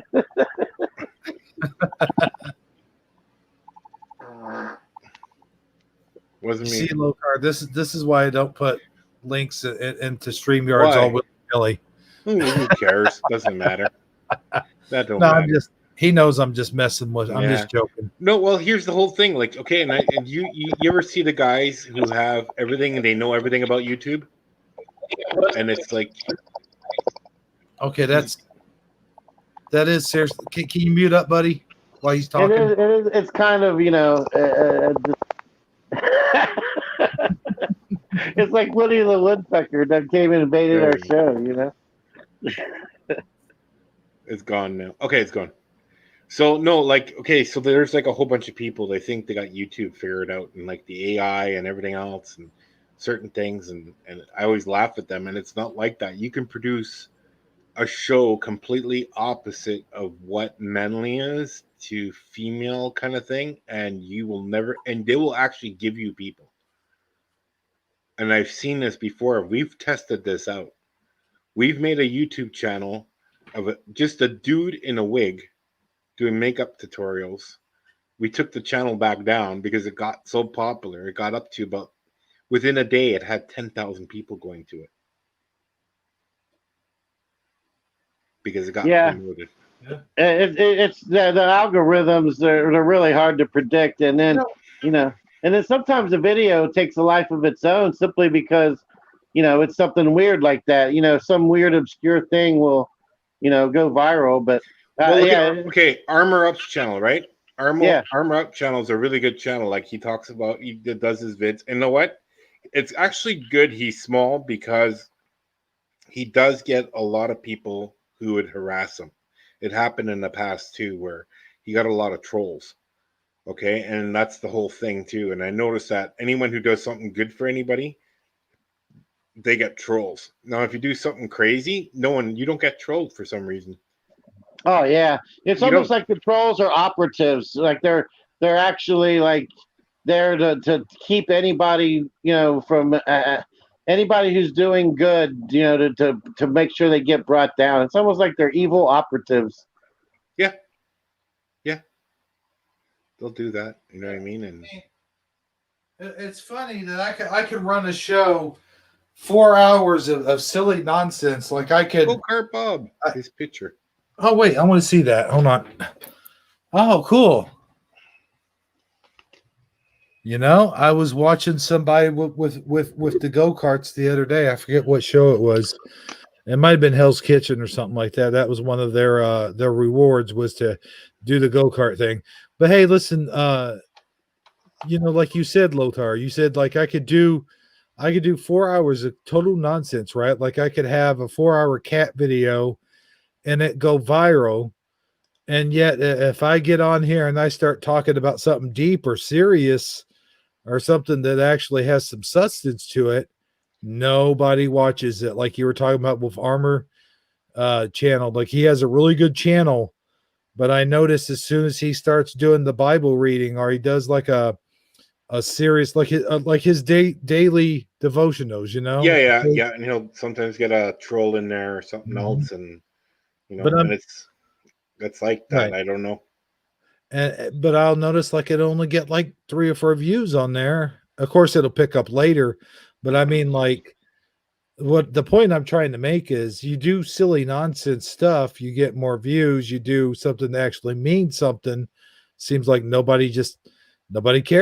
Nobody. Well, just the other day when you guys were doing being a warrior for Christ, you got a couple semi little trolls in there.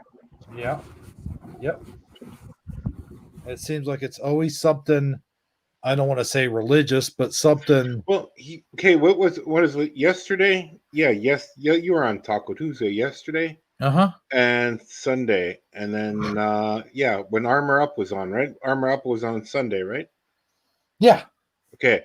So strange thing is there's a woman I guess it was a person harassing someone else Oh yeah. Yeah, and I made a comment. I said to her, "Please stop because it's getting annoying. Like, don't argue with her. That's her opinion. Like, you know what I mean? That's all I said."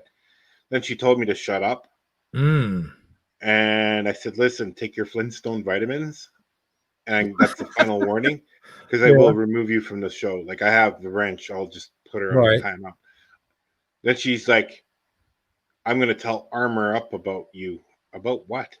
What? Yeah, like about what? Okay. About me? What? Like, I'm going. Go ahead. He knows everything about me anyway. What do I don't? I don't lie. Like, about what? Like, you want to? And then she's like, "I'll get you fired." Blah blah blah. And I go, "What the heck is up with this person? Like, I don't Fired. know." Yeah, it's really strange. So it's like, you know what? I said, just keep on. You need professional help. You know what I mean? Because it's like, okay, what? Like, stop knocking the other person. Not everyone has the same opinion as you, right? And I know that. But don't force someone else's opinion on someone else. That's the worst thing you can do something. Let people talk and think about certain things, and then that would be fine. You know what I mean? Don't be a butthead about it and say, "Well, the Earth is round, and if you don't believe in it, you're a psycho, and you're not a Mandela affected person." Well, not everyone's Mandela affected like everyone else. There's a lot of people who are Mandela affected on different things than what other people preach, right? And I noticed He that too when you, he said Mandela affected Hebrew. yeah, Oh yeah. yeah, Mandela effect. Mandela effect. yeah. Well, here's the thing. You want Well, he didn't play long. He didn't play Yeah, long. I know, right? All right. Mandela affected? There you go. All right, Okay. you're initiated. You can be part of our Reggie, cult. Oh, okay. Reggie, did you move your phone or something? You're doing that thing again. Who, me? Yeah, it got worse somehow. Yeah, I moved over closer to the AC unit. Oh, okay. Yeah, that explains a lot. Okay. Do you remember when you were on Dan's show and you called in, Hebrew? Sure. Okay, he didn't let you talk very long, right? No, which time was that? Because the last time I called, I actually talked for about 30 minutes. No, I know, but he talked more than you. He Oh, always yeah. talks more than the He does caller. that. That's Yeah. why I cut him off. I always cut him off Yeah. because you'll never get a word in edgewise with him. Oh, I know. I tried to.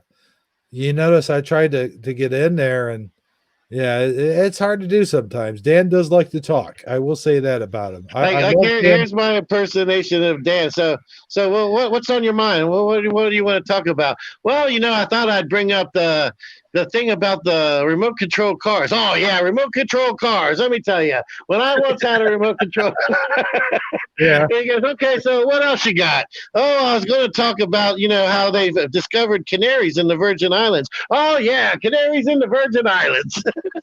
Yeah. Yeah. I love Dan to death, but he does do that. He does try to take control of the call in sometimes. I do. Well, I notice don't know about canaries in the Virgin Islands. I'm not really sure about that.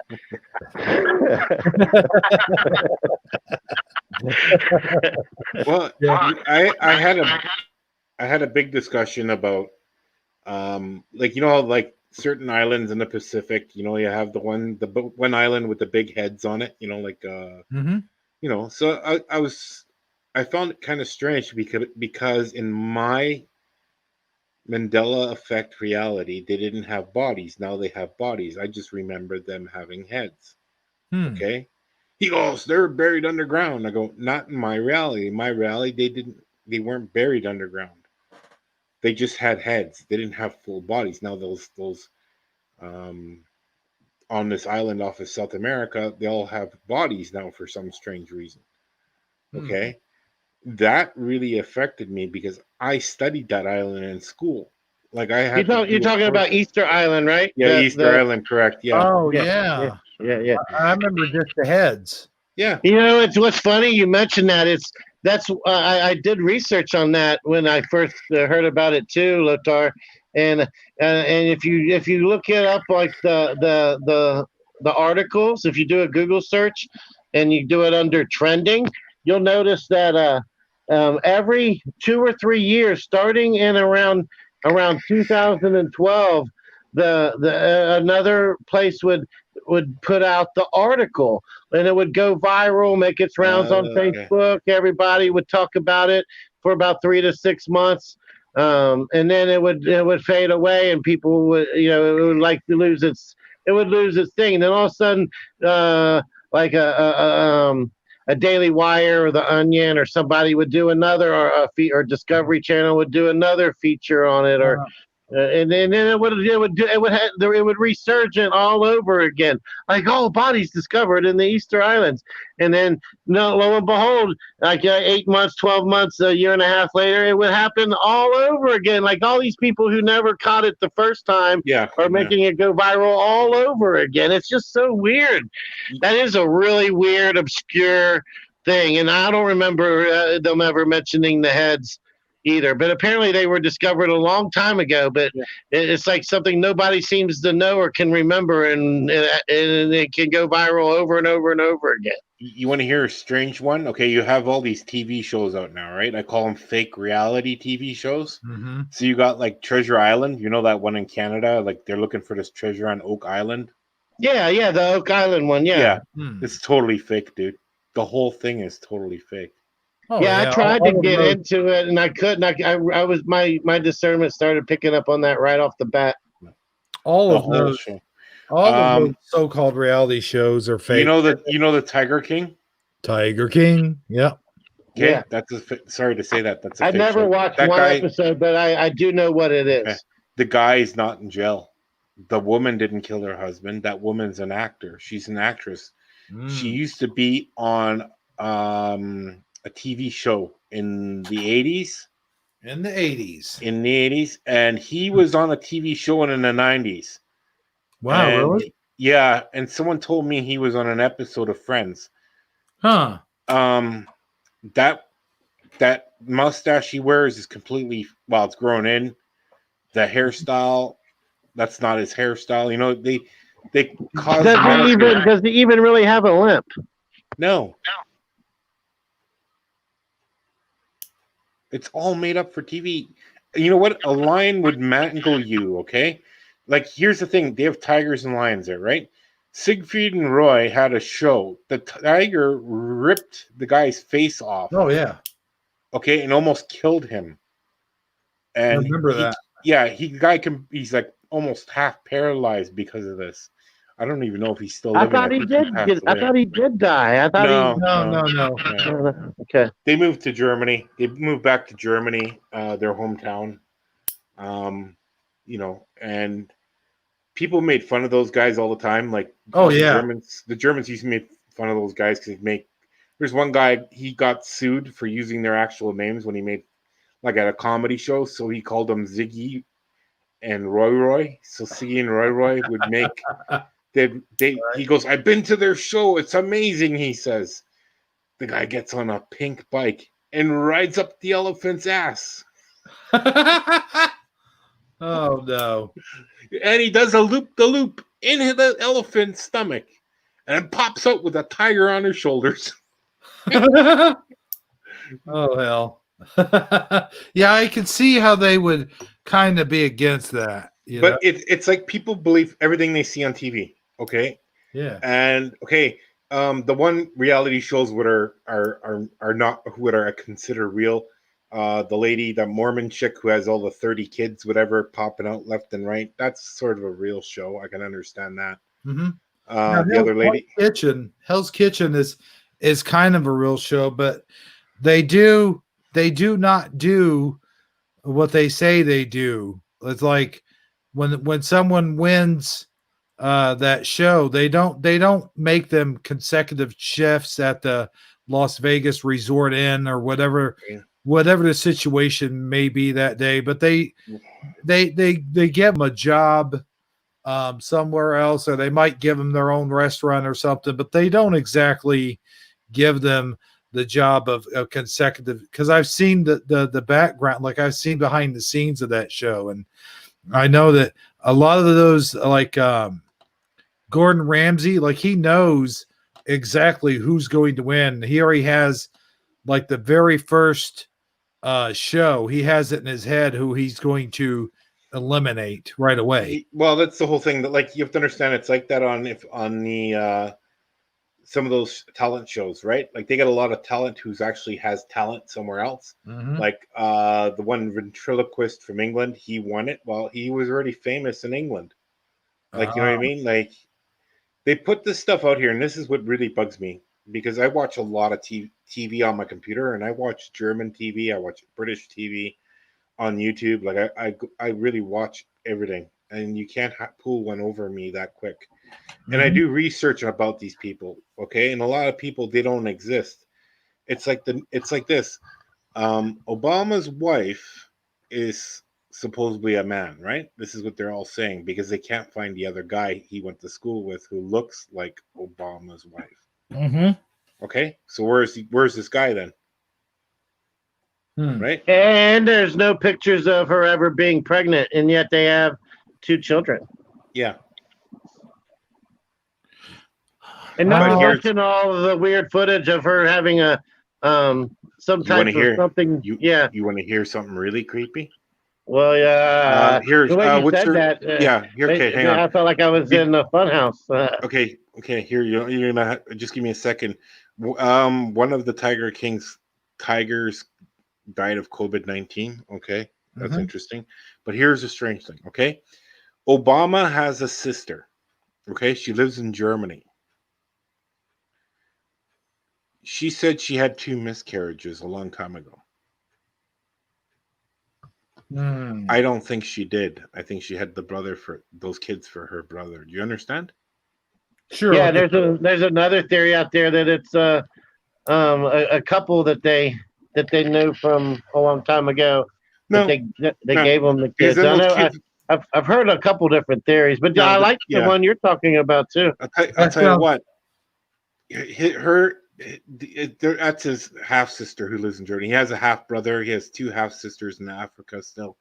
But Hmm. here's the thing: the one sister in Germany, she talks German. She went on a German TV show. Okay, Oh wow. and Uh-huh. I was listening to what she was talking.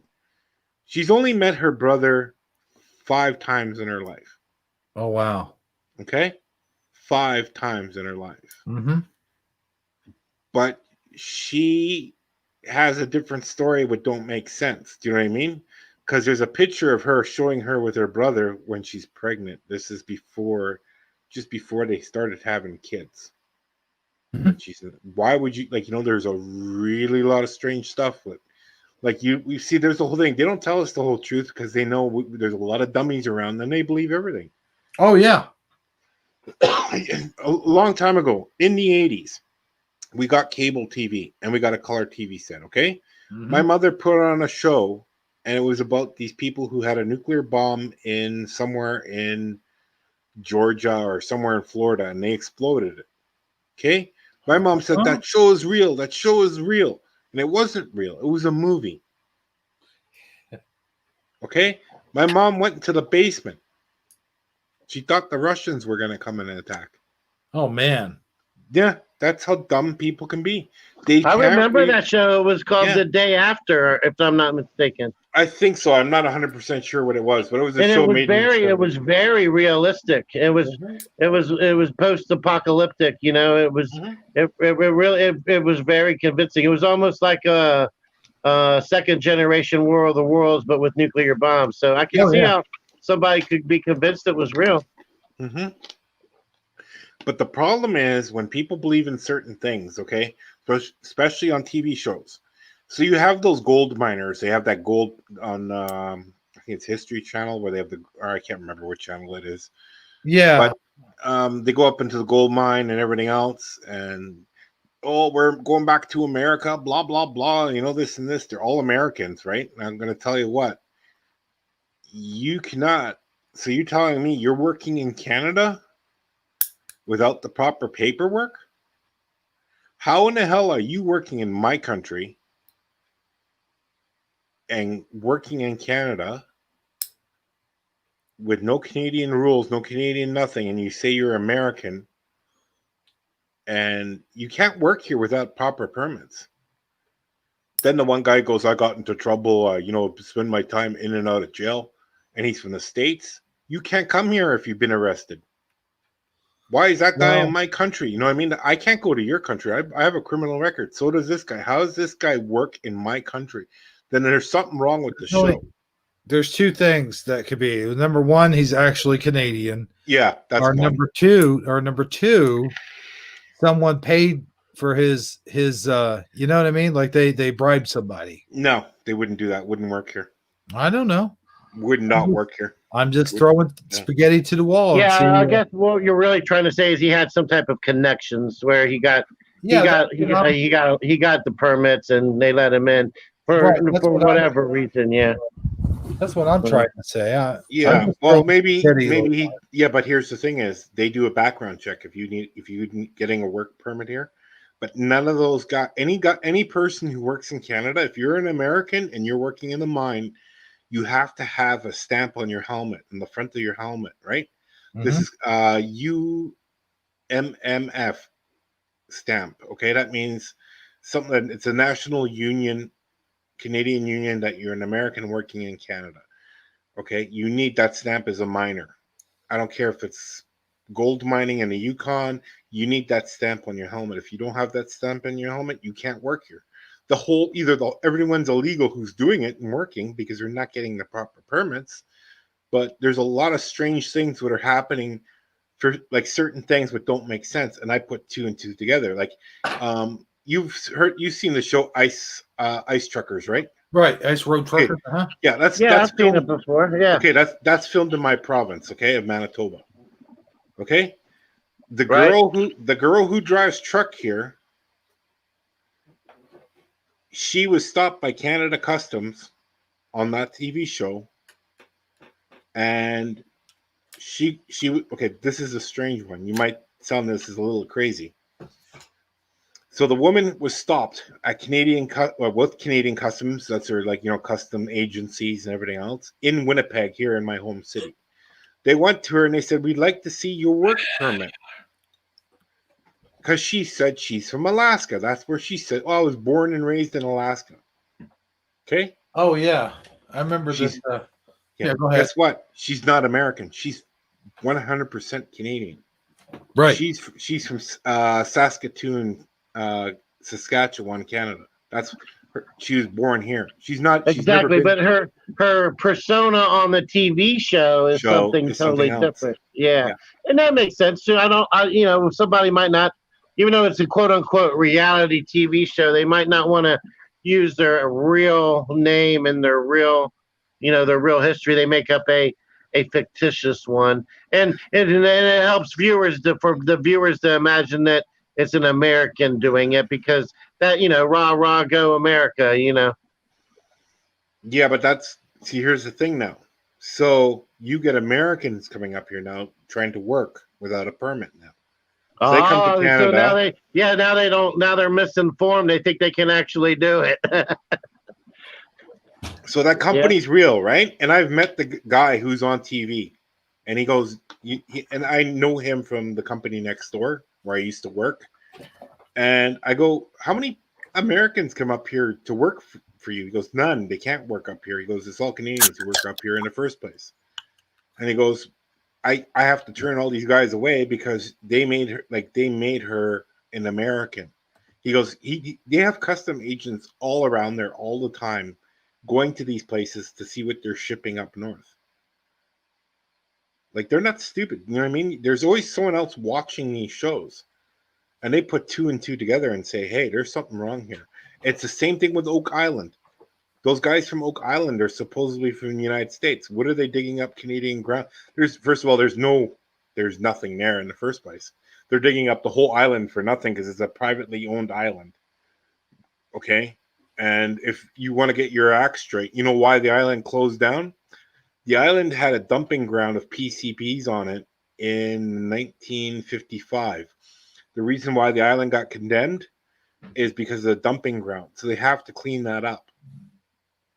I looked it up. They have till 2022 to clean that island up from all its PCBs and all the what is it called? Radioactive materials dumped on that ground. But people, "Oh, no. Oak Island's real. Don't because it's like they Well, no, believe well, in they man, believe in lies. Lothar, if it's on TV, it's got to be real. Yeah, but you know what? Wrestling's not real, but a lot of people believe it's real still, right? I'm not being sincere with you, right? Like, No, I I know. know that I know. just because it's on TV, it's not real. I know just because somebody made a really fancy YouTube video that it's not real. I know that just because it's on CNN last night that there was peaceful protests in Portland that's not real. No. Well, it can go two different ways because in Germany they make reality TV shows, okay, and they make them with fake police officers and fake actors, and they do the situation. They get a police report at the end of the day, and this person did this, and they'll start doing reenactments. But they do them so well that people think those cops are real. And then what happened was in Germany they shut down this TV show because someone was getting beat up and beaten with a bat, and someone ran up to these police officers who were not police officers and said, "Hey, someone's getting beat up in real life." So they didn't know what to do. Yeah, exactly. They weren't using the wiffle ball bat with aluminum paint on it. Yeah. You remember the show Live PD? Yeah, that's not too Okay. far off from. Yeah, I remember that. Okay. How about I tell you, and you might find this really strange. What if I told you the people they are arresting are actual cops? I believe it. Who better to play a criminal on TV than a policeman, right? Yeah, and people don't believe it because people said, "Why are you arresting that cop?" Because they got arrested with that guy last week. You know what I mean? People don't notice the two and two happening together. I don't mean because you know what? Not everything is. If you're live PD, we're going to here and here, and we're in a chase. And if you track those plates, you see the license plate numbers. And there's a woman from the DOV. She goes, "That's a cop car, like a cop car. That's not even. That's not real." People have to realize a lot of stuff ain't real on TV. That's why I stopped watching it. Exactly. I mean, it's really all conjecture. It's all meant to entertain. And anybody that's watching anything, but reality TV, it still has the word TV in it. Well, here, and the Hebrew might understand this too. When we were kids, on Saturday mornings, we watched cartoons. Okay, like all of us. I don't care how old we were. Saturday mornings, we watched cartoons. Now, on those cartoons, what did we see in the commercials? What was our drug? It was soda pop, candy, Sugar, sugar, sugar, okay? sugar, and more And sugar. what else? Other toys, Yep, okay? yep. What the things that kids would be most likely to bug the hell out of their parents to buy them. Yeah. Michael Fontaine entered the room. But here's the strange thing, and you might think about this. So when you become an adult, and now you are watching the commercials now, what are you watching? If you're watching a soap opera, you're probably getting medical commercials. Oh, and cleaning supplies. Yeah. So they got this. Is might sound strange to you, but what if I told you that 78% of the United States population is on some pharmaceutical? I would say that that's a low ball figure, No, it's 78%. right? But it's I wouldn't be surprised if it was higher. Is what I'm trying to get at. Yeah. Yeah. But since marijuana came out, it has dropped down to 58%. And you know what? Bayer is all over that because they made sure they bought Monsanto and had Monsanto genetically modify dispensary marijuana. So don't Yep. worry, they got it covered. Dude, I used to grow it for 20 years. I know I know what I was doing.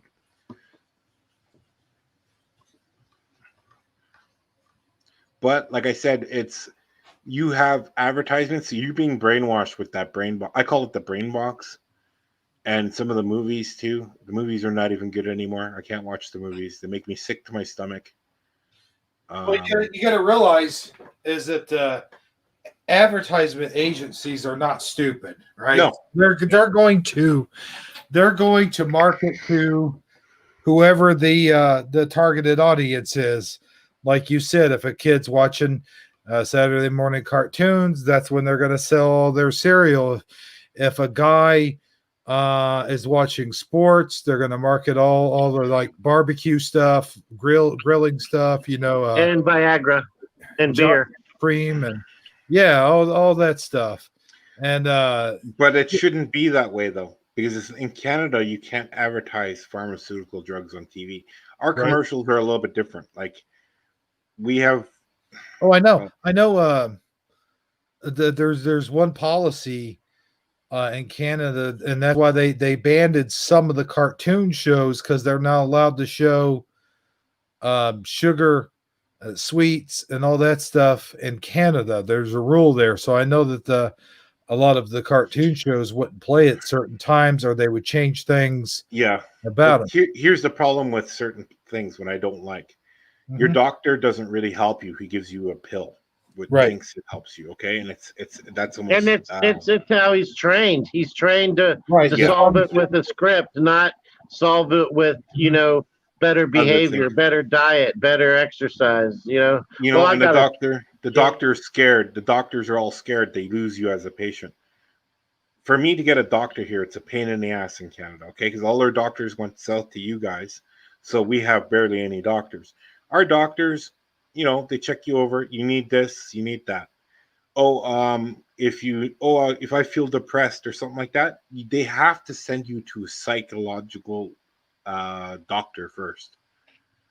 A doctor cannot prescribe any mental drugs for your brain without going to a psychologist. Depression meds. Yeah, I mean that regular. Like when I went to the doctor, I think my doctor was able to.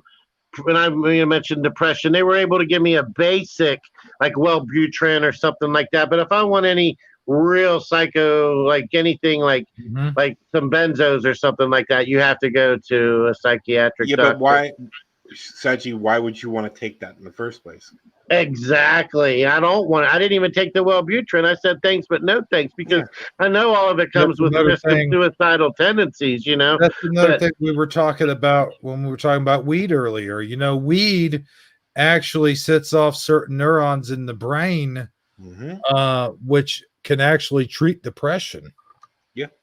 Oh, yeah, for sure. And then back on the point of Monsanto again, they didn't actually start legalizing marijuana in the United States until Monsanto knew that they would be able to have the corporate, monopoly on the product itself. And then on top of that, when all these states where they're actually legalizing marijuana, people are having a hard time getting the stipulation of being able to grow your own as part of the legalization, which should be part of the legalization. If you shouldn't, just because you're getting it legalized in your state doesn't mean the only way you should be able to get it is go to a dispensary and pay for that crap. You should be able to grow enough for your own personal use in your own home. Oh yeah. Sagi, I'm going to cut you off for 2 minutes here. Okay. No, I'm done. Go ahead. In Canada, you're allowed to smoke marijuana. You can buy it from the stores. It's government made, okay? But here's the problem.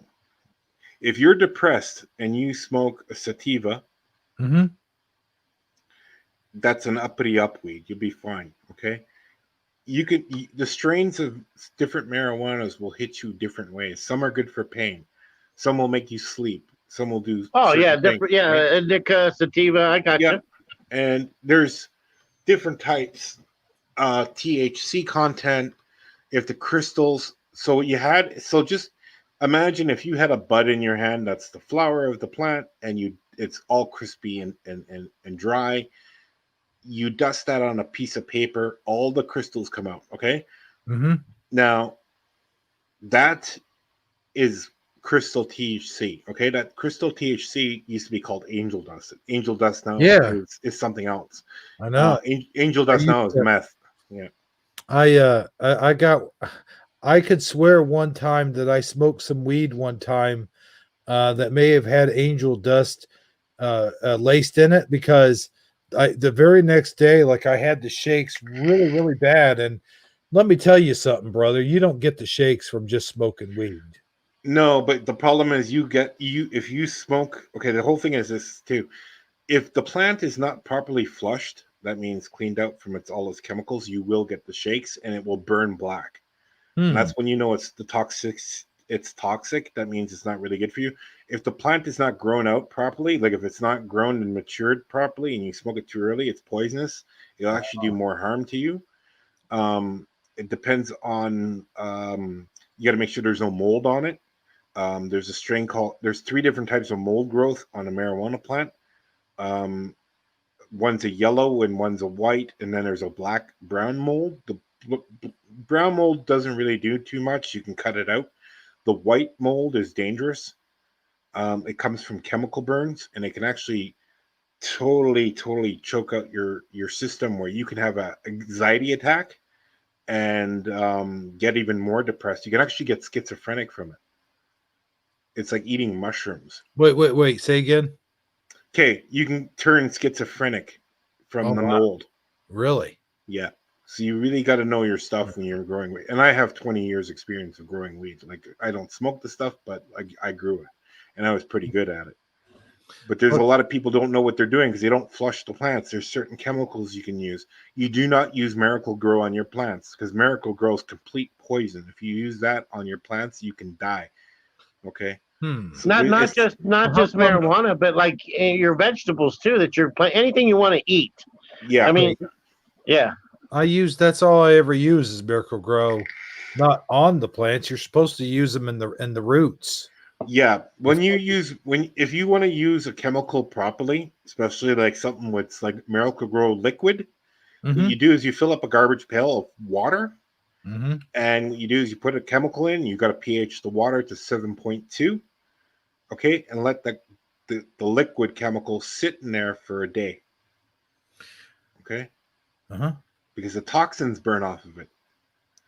And it's and the best chemical you can use, like there's a whole bunch, like there's a flower chemical, a grow chemical, and then your micro.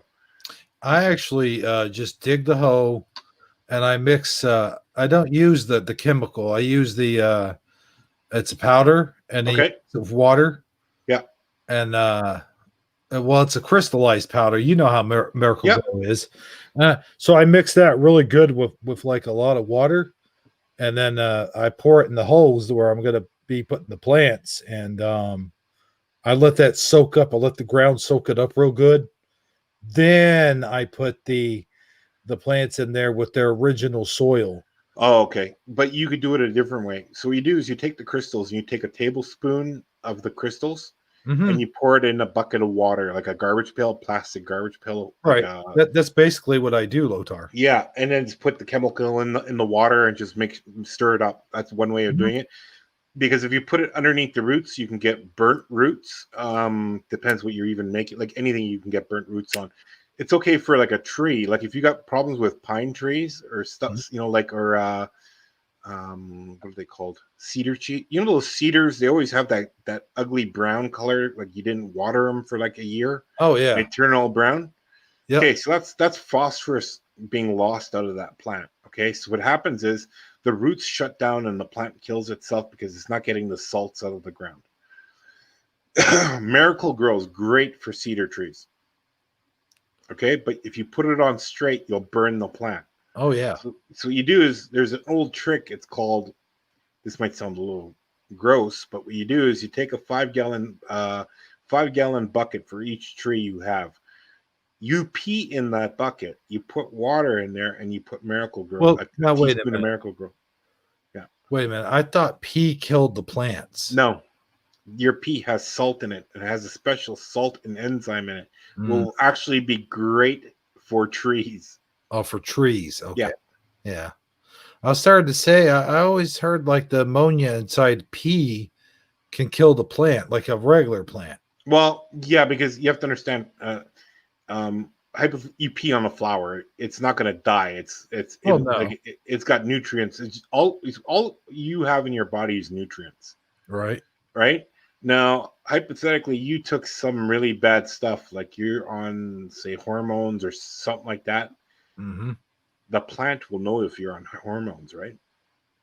You know how they test people if they're on drugs a long time ago? They would ask you to pee in a plant and they'd wait 3 days and that plant would die. Hmm.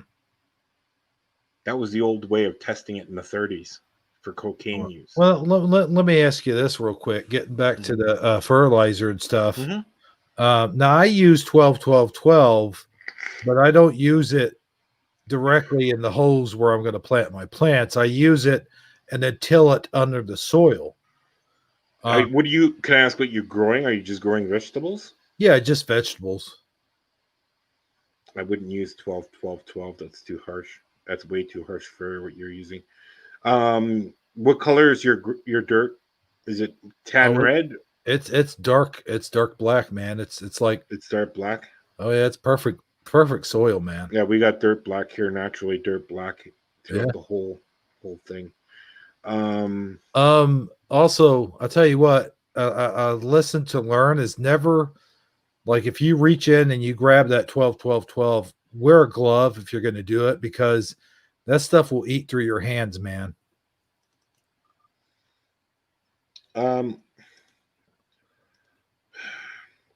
See, a good thing to use, you can use 10, 10, 10. Huh. Okay. But you have to use it in different parts of the season. So 12, 12, 12 is good for the end of the season when you're just about to cultivate, okay? Because it's very strong and you're flushing it out. Right. So what you would use is 4x12x8. That's usually a flowering chemical. That's if you want flowers to flower. Mm-hmm. For vegetables, you want to use 6, 12, 12 is much better. Oh yeah. Yeah, because you're taking the one sodium nitrate away from it.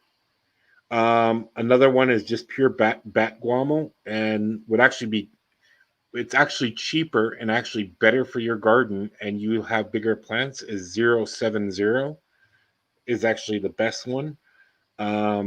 You'll get all the nutrients, but for what they call, like plants would grow underneath the ground. Yeah. Okay, so like carrots, potatoes, onions. Oh yeah. You want to use what they call a second decimal point. So that means you want to use a 1.0.1.2. What it has in there is it has higher phosphorus for your plants to grow bigger underground. So there's a whole bunch of different and I know my fertilizers. Okay, I studied those bastards like crazy. So, but anything like for something like marijuana growing or something like that, you would have to use certain chemicals they have at the grocery stores, and I recommend you use what they say to use really well because they do have experience. But you also have to. A lot of stuff is indoor farming, so it's hydroponic, not hydroponics, but a lot of people grow in dirt in their place, and a lot of people they get screwed up because they have to use certain chemicals. They have to use 3 chemicals at once. So they're using a total different chemical. They're using what is it here? 5.01. So they're using 200 mils of that in a huge like a what is it? 25-gallon drum of water.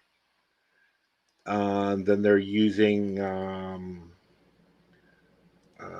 let's see here, 226. That's the called grow chemical. It's a green chemical. So what they're doing is they're using 300 milligrams of that mils. Sorry, I'm trying to do it in the American one. And then they're using flour chemical. The flour chemical is 0.54. They're using 75 mils of that. Now they're doing that when it has 18 hours of light. So that's the chemical usage. Now it comes reversed. When you put those plants in 12 hours of light and 12 hours of darkness, so you don't go into that room when it's dark, Mm-hmm. you're putting the flower chemical 0.5.4, you're putting that to 300, and you're putting the green chemical down to 75. No. Yeah, because you 75. want you want to make it flower. You Oh, want the okay. plant to Yeah. flower. Yeah. So you don't want it to. You want it to stop I growing. was thinking somewhere in the high 60s. I wasn't thinking 75, but go ahead. Yeah. So what happens is, um, your water's pH'd. That's the number one rule. Mm-hmm. The So in the last 5 weeks, you want to add another chemical, and I call it a sugar gel. And what it is, it's actually glucose, or actually like corn syrup. It's actually corn syrup mixed with glucose syrup. So it's like got really, really sugary. And the reason why they use this chemical in there, and they use 250 milligrams of this chemical, is to make the weed plant become more stickier. Um, you get a stickier resin on it. The last 2 to 3 weeks, all you're doing to those plants is you're watering them straight. You're just giving them water to flush everything out. The worst thing you can do is smoke marijuana when it hasn't been flushed. It can actually, you will actually get more sick than anything else. The side effects of smoking marijuana, if the plant is not properly flushed, is tar resin. So you get like a sticky black tar. Side effects are headaches, severe sore throat, mental illness. So you can get schizophrenia. I've broken out in a rash before after smoking some weird marijuana. Yeah, and that's the reason why, because they didn't flush the plant. And if you don't flush the plant properly, you're going to have severe injuries to yourself. People just don't understand that. You know what I mean? So, and Well, now that we're talking about marijuana here, and I don't know if you could probably talk about it forever, but marijuana smoking is the perfect time to watch the videos that I'm about to present, Lotar. If you want to stick around for that, critique it with me and Sagi, then you're Sure. welcome. Sure, put it on. I'll go on mute for a bit. Okay. No, I want you to comment on it. Well, I'll comment on it when you guys stop. And, okay. I'll listen because I have a big mouth. You know me. Right. Well, here we go. Sagi, should I play both of them, the whole things all the way through? I don't see no reason why not. I mean, it's not like we got 17 people watching. We just got our core audience in there. They're talking about the hurricane and stuff. And I don't know. You might want to give them you might want to look at the chat room real quick before you play the video. Well, I just wanted to say the hurricane and stuff. I hope it doesn't hit any of you guys that's there. I know a lot of you guys in our core audience is from Texas. So the only comment I want to make on that is just be safe, man, and use your wits about you, and we will have you in our prayers for sure. I don't want you guys getting hurt, so be careful out there, definitely. Did you want to add anything to that, Sagi? Nope, I think that pretty much covers it. Yeah, that's it. I know what you're about to play, so I got the inside scoop, Well, this is silly, goofy stuff. We could lighten the mood and maybe put these people who are stressed out over all that business into a more playful and a funny mood. Yeah, and I don't know. I want to disclaim that and most of these episodes is this the Hebrew and Sagi show, and I'm sure if they've been watching, they've seen where we played in the other episodes the other day, and we talked about it at the beginning of the show. For some reason, you had some pent up aggression you had to get out in these episodes. So I hope you feel much better now. I hope you got that out of your system. Well, I tell you what, it's not really that. It's just I was trying to make it funny. And what a better way to make it funny than make it violent, you know? There you go. All right. With that being said, do you have it queued up ready to go, or do I have to tell you about my favorite part of the show first? Oh no, I got it up, ready to go. I just gotta rewind it. Okay. A little warning to you, Sagi. This is episode 10. This is the Roddy Piper one. Uh huh. So I've already seen it. okay. I'm ready for it. I've braced myself. Okay, cool. Let me go ahead and hit application window. Oh no, don't do that. Oh, I hate when it does that. Oh no, they'll go disappearing on me, man. Okay, there we go. All right. Let me make it bigger so you guys could see it. Wait. Sorry. Hold on. One thing. I want to go ahead and exit you guys like that. There we go. All right. We'll stop it at certain points if you guys have questions. All right. All right. Here we go. First of all, this is a better intro.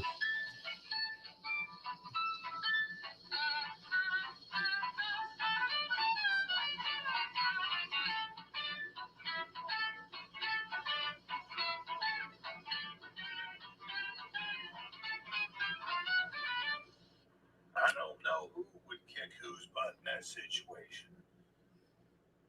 But I think when it comes down to it, Noble would definitely be able to take Dan in a game of wits.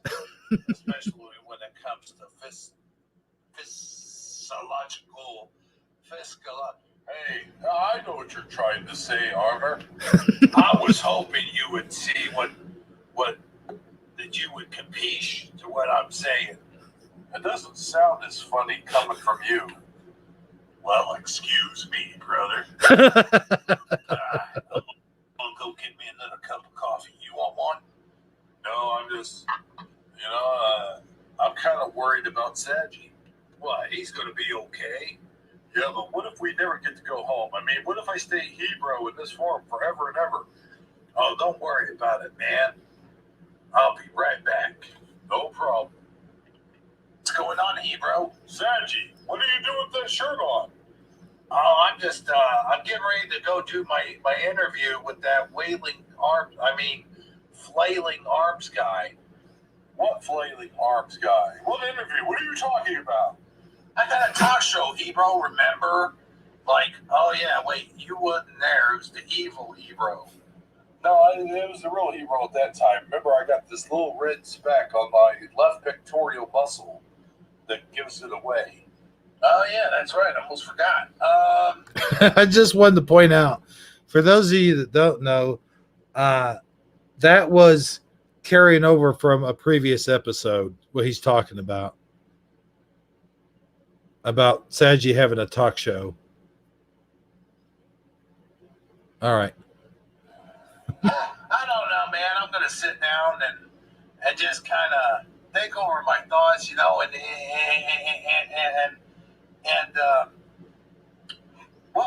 were you and Armor talking about before I came in here? We were just talking over about who would kick whose butt in a fight. Oh yeah? Well, how so? Well, for example, we were talking about Dan and Noble, like who would win in a fight between Dan and Noble? I don't know. I've never really seen the guys in real life, I've only seen them on the internet, but I would have to say Noble, why he's got the strength. Like I've seen him, like he's a pretty wiry framed kind of guy with he has muscles, like he has huge biceps, but Dan also works out on a daily basis. He likes to jog and lift weights and stuff, so he's probably got some pretty good mass to him too. So I have no dog in that fight. Well, it's not a dog fight. It's between Dan and Noble. I know that, Hebrew. It's just the same. Hi, boys. I'm back. What are you guys talking about? I was just debriefing Sagi on the conversation we were having a while ago. Armor, let me ask you this: think would win between you and Dan? You mean like in a fight? Yeah. Well, I don't know. I don't want to be like, the sound like I'm coming off as cocky, like I got too much pride. You know what I mean? Well, okay then. Sagi, what do you think? Well, I think Armor would definitely win. I mean, he does have the military background and stuff, and being an older guy, he definitely has the advantage as far as strategy goes and experience. But I think when it comes down to it, Dan is the younger guy and could probably out wrestle Armor, so to speak. That's funny. That's funny.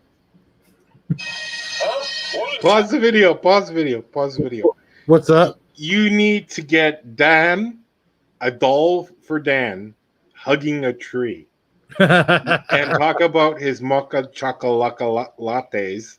And Yeah. have Armor Up come up and say, "Hey, you tree hugger, drink coffee black." You gotta put that in there. And if you want to use me as a character, all I say is A because I'm Canadian, eh? So just A. So Yeah. just make me say A. That's it. That's funny. Oh, okay. Yeah. That'll be simple. That'll work. All right. I digress. I don't know. I better get my sword ready. Oh, guys, I think we better all stand up and get out of the way. What is going on here? Where's that music coming from?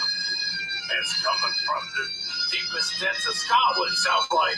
Oh, no, not Scotland! Please stand in formation. Nothing can hurt us as long as we have a... I like how Sagi has a deep disdain for Scotland. Like, oh no, not Scotland. Yeah, he looks pretty funny there. Yeah. Hey, Phyllis! It's me, Hot Rod, Roddy Piper! Let me show you what I can do with my elbows!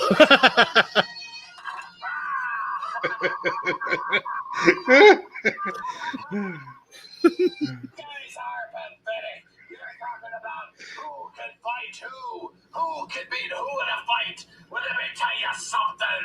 I'm Roddy Piper, and I came here to do two things: chew bubble gum and kick ass.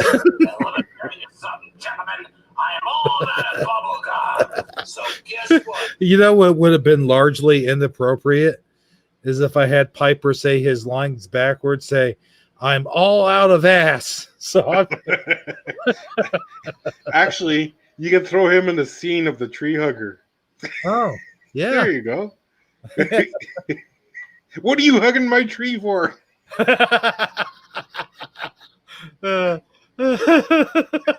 Just at the end. Just at the end. Yeah. It'd be perfect. Man, you give me some good tips, Lothar. Oh, I played with dolls before, so I know. A sword, buddy. I don't give a shit. Oh my god. Hey, he's going after Hebrew Armor. You gotta do something. I can't. A Hebrew in the slipper hole. Oh, my legs. Oh, I can't feel my legs. There you go. That's who can beat whose arse. As for you, Armor Up, I have no beef with you or sagitarically speaking. See ya. Oh man, that is completely effed up.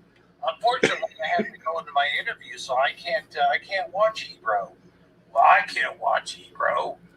I gotta go do my Wednesday word. He'll be all right. He'll come to in, I guess, about a couple hours or so. Yeah, those sleeping hoes don't usually knock you out too very long.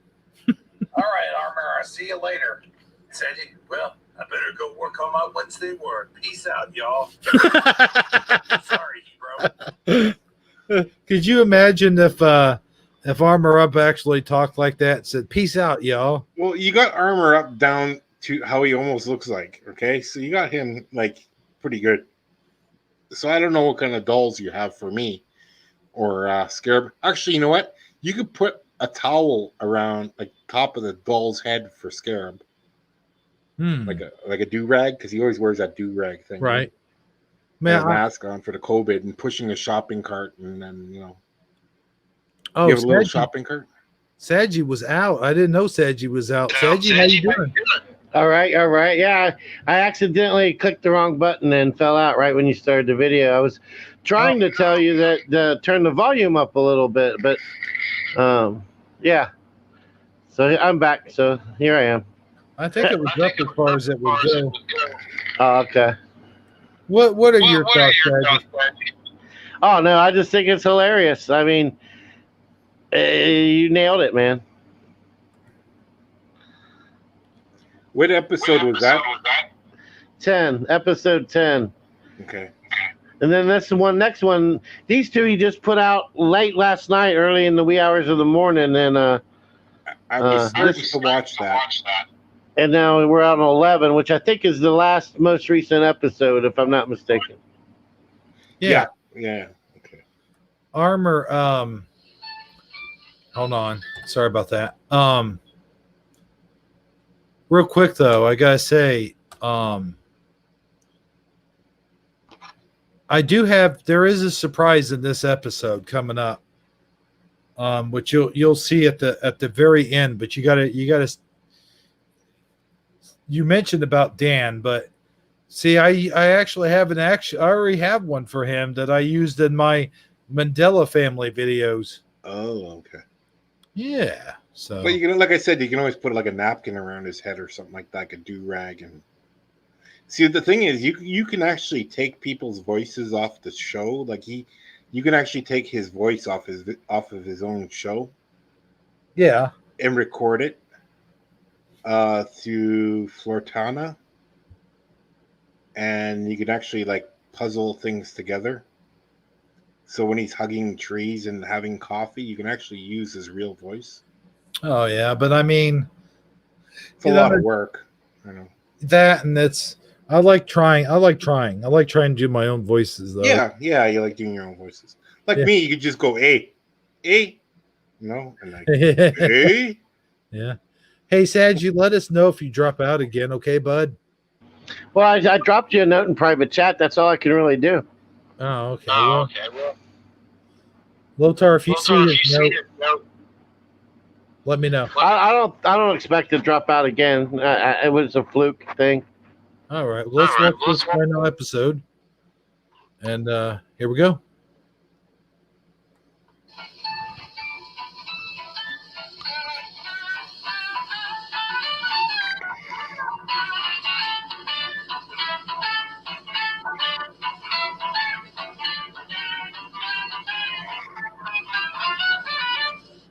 Hey, everybody, welcome to Shifty Sunday. This is your host, sagitarically speaking.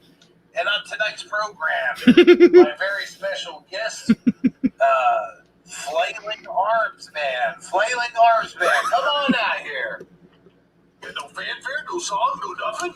Well, I'll tell you what, this is a really, really, really disappointing show. I tell you what, your budget is so low that I bet you can't even afford to pay attention. That's how low your budget is. Well, I'll tell you what, I'll sit down right over here on the seat, and then we can go ahead and continue with the interview. What offer you coffee, Mr. Flailing Arms? I see you probably had enough. I don't have coffee. I don't ever drink coffee. Coffee's too much caffeine, and then you add the sugar in there, and then you're super hyper, and then you know you're flailing your arms like a crazy person. Yeah, I see that. So, Flailing Arms guy, last time we were talking about Thomas Edison. Oh, well, you said Thomas Edison. See, last time you said Edison. Edison's not Edison. Edison is Edison. So what do you want to talk about there, good old Sagi? Well, I'll tell you what, good old Flailing Arms guy. Is there any stories that tell us about Thomas Edison, like maybe the time he invented electricity? Well, I got to tell you something. Thomas Edison was not the inventor of electricity. As a matter of fact, it was Tesla. Tesla originally invented electricity, and electricity was going to be free for everybody. Everyone was going to have electricity, and then here comes Thomas Edison with his stupid AC/DC or whatever he had. I like how I ACDC. Yeah. And also, Sagi, I got to commend you on your work on calling him Flailing Arms Guy instead of like actually taking the time to learn his actual name. Well, that would have been like actually taking the time to actually, make my shirt look like I put it on properly too. So. That's right. It does kind of look like it's like you barely took the proper time to button it up. Oh, okay. Anyway, here we go. That was a good point. Power all over New York with my new power, and everyone was taking his power. And not only that, but they were talking on his phone and everything like that. And then, of course, Sutter Bell came out and bought him out. But I got to tell you something. Before that time, it was Edison Power, and then he had AC/DC, and then Tesla had DC/AC. Well, here's what happened. A couple of thugs came out of nowhere and just like threatened Tesla. They said, if you come out with this alternate power resource or whatever it is, we are going to beat the hell out of you, and then we're gonna take you down to in the middle of a field, out in the middle of nowhere somewhere. We're going to beat the shit out of you with a baseball bat. We got a hole dug. The hole was dug. The hole was already dug for Tesla. It was already dug. All they had to do was throw him in it. He would have been in the grave. He would have been down there, that way, into a grave, and it would have been horrible for everybody. But so Tesla was the first to invent our electricity, as we all know. Thomas Edison had nothing to do with it. All he did was invent a light bulb, a photograph, and something else. I think like a tape recorder or something. I don't know. That's pretty much how things went down. Well, that was how it sounded. But I got to tell you, we got to go to a few commercial breaks, and we'll be right back with more Shifty Sunday. Don't go away. Oh, are we clear? Yeah, we're clear. Good, because I got to go to the bathroom. I've been drinking. Hey, well, what do you mean? There is no. I have been drinking scotch all day. All day, I've been drinking scotch. Just throw in the back like crazy. If I do not empty my bladder in the next 20 seconds or so, it is going to explode. If we're going to explode, my belly will unfold. It will explode. All my parts will go everywhere, all over your wall. It'll be a terrible day. A terrible day, I tell you, a terrible day. So if you'll excuse me, I do have to go to the bathroom. Is the bathroom that way? No, I think it's the opposite way. You mean that way? No, the other way. Oh, that way. Yes, and the bathroom's that way. But do hurry. Our commercials are almost over. Don't worry, I'm a hurry guy. I can hurry all day long. I'm taking my time, This is a fucking joke. I don't take my time at all. Oh, shit. That's fast. I wonder what else I can question. That's like the guy's on coke or something, man. Yeah. He takes more time to explain going to the bathroom than he actually spent that if he just went to the bathroom. Right. Okay, here we go. We're almost through this. All right, I'm back. What did I miss? I missed this and that. I even had time to wash my hands and do the blow dry thing. Boy, that was fast. You took a fast bathroom break. I take faster bathroom breaks than anyone in the business. I got to tell you. What's that down over there? Our commercial's about to end. Okay. This Shifty Sunday. I'm your host once again, sagittarically speaking. And I'm sitting here with Flailing Arms Guy. Hey, you know what? I have a name. You have a name? What is your name? My name is Joe Jonathan J.J. Jameson. Listen up, Sulu. I heard that your name is John Jingle Decker Heidersmith. What the hell are you doing here? You know it makes sense. And you're a my nephew. You get the hell out of here right now. Well, I got some news for you, Flailing Arm Guy. Or Joe John Jameson, whatever your name is. I have pictures of Spider-Man. I'll do you now. Well, that's a whole different story. Come on, let's go. Let's go. Hey, wait a minute. This interview's not over.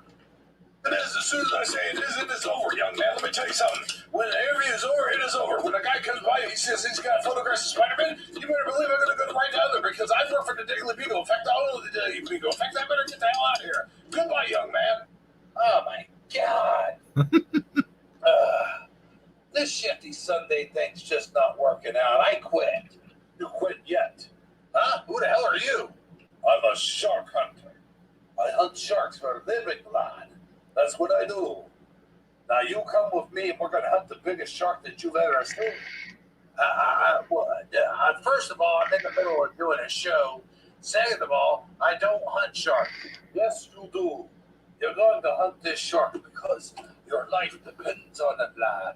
You must come with me and hunt sharks. Huh. Especially the big one. The big one, he's got big, mean teeth.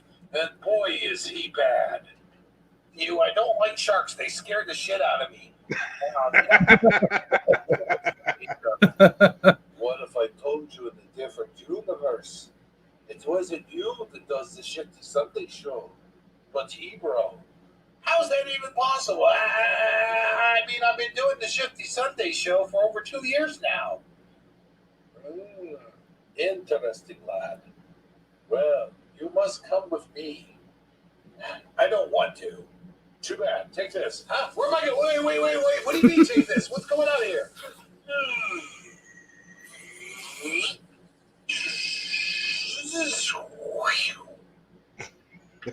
Good effects. Anybody seen JJ? See JJ? Who is JJ? You mean JJ Walker? No, I'm talking about Jonah Jameson. Well, that's 3 J's, man. You're getting everything mixed up. Hey, what the hell are you guys doing here? Give me a scotch on the rocks right now. Come on, both of you. Jameson, huh? Who is that? Who are you? Ah! You, my friend, have just been pipered. Yeah, that's Which what? one was Dan? Huh? You said the Dan was at the end of that video. No, that's what? I did you guys a misservice. We built up this whole show around the very violent episode. Oh. Didn't you play that? I hadn't even seen that episode yet. Oh. Yeah, you totally caught me off guard. Well, let me go back. You guys talk amongst yourself, and I will find the violent episode. You know what, Sagi? I think he can have a good character. He can have a good. You have to put me on mute. All right, now go ahead. Okay. I think he can have a good character with me.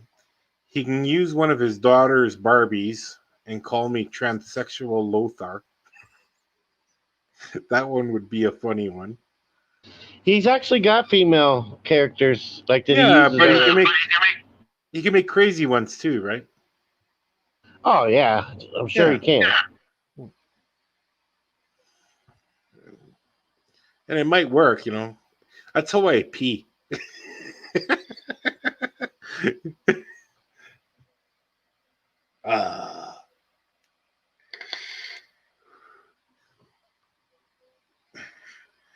Episode 9.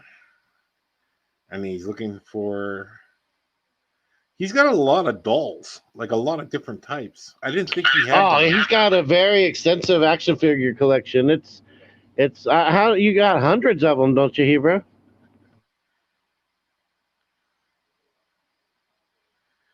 I think he has... Okay, well, if he has a robot, he can make me the Canadian robot Lothar in a dress. That'd be funny.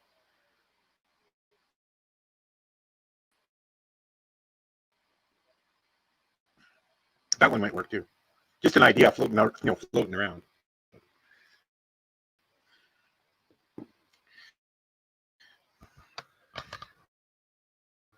Because he likes to come up with his own ideas. I know that. You know what I mean? Like,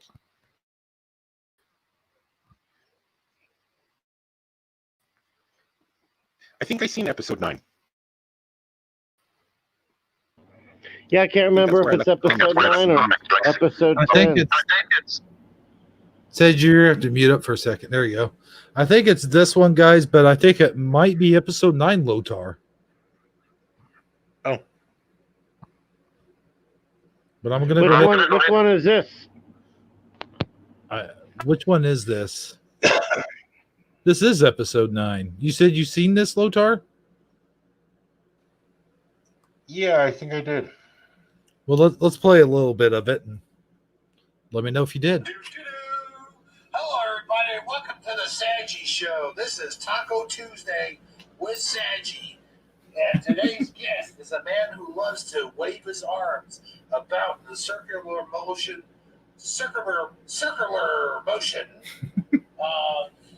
Ladies and gentlemen, here is Wavy Arms Guy. Wavy Arms Guy, ladies and gentlemen.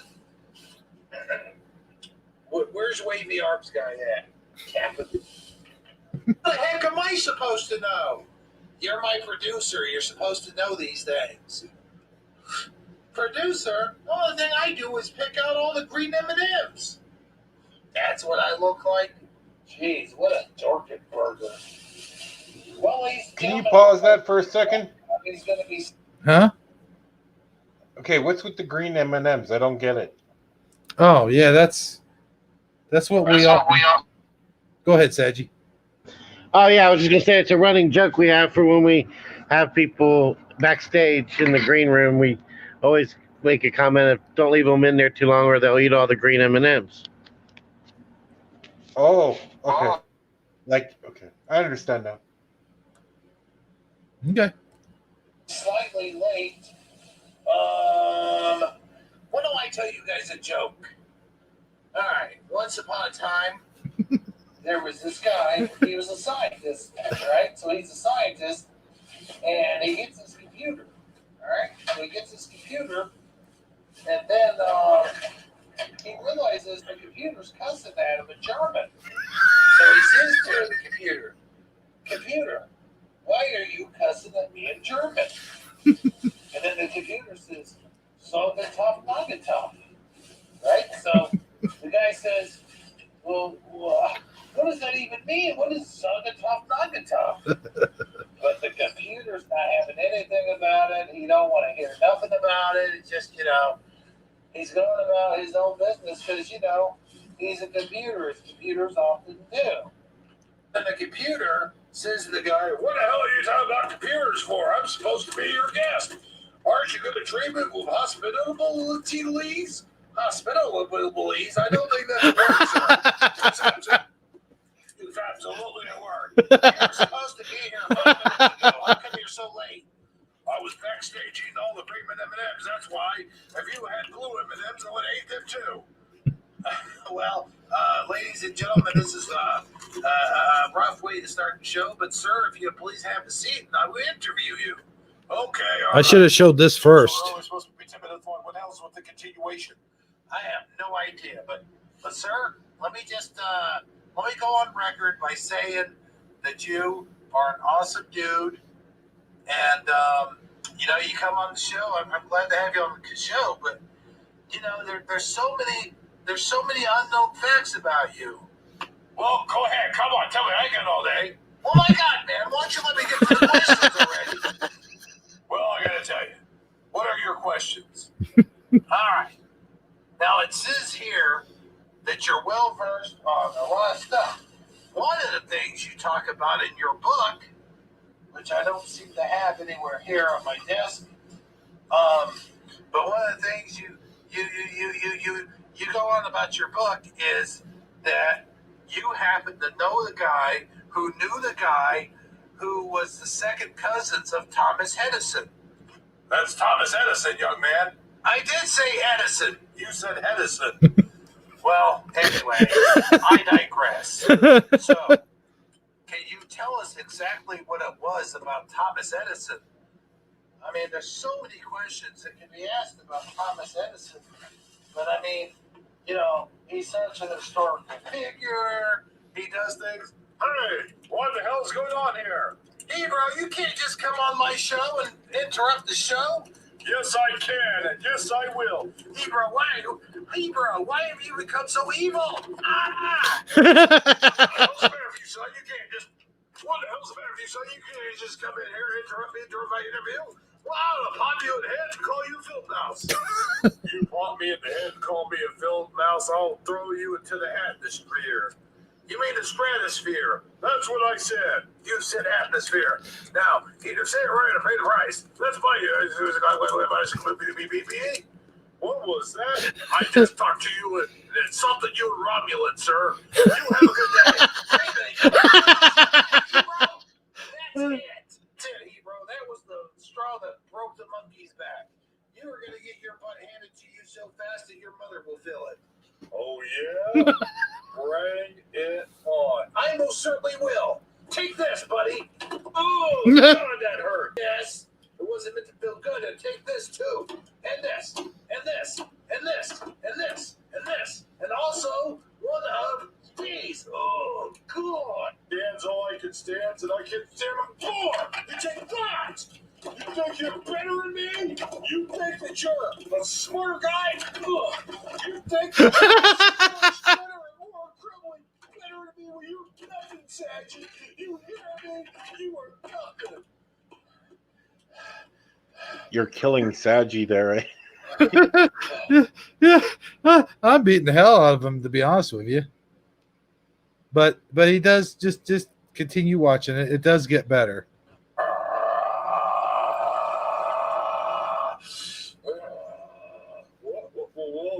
What the hell's going on here?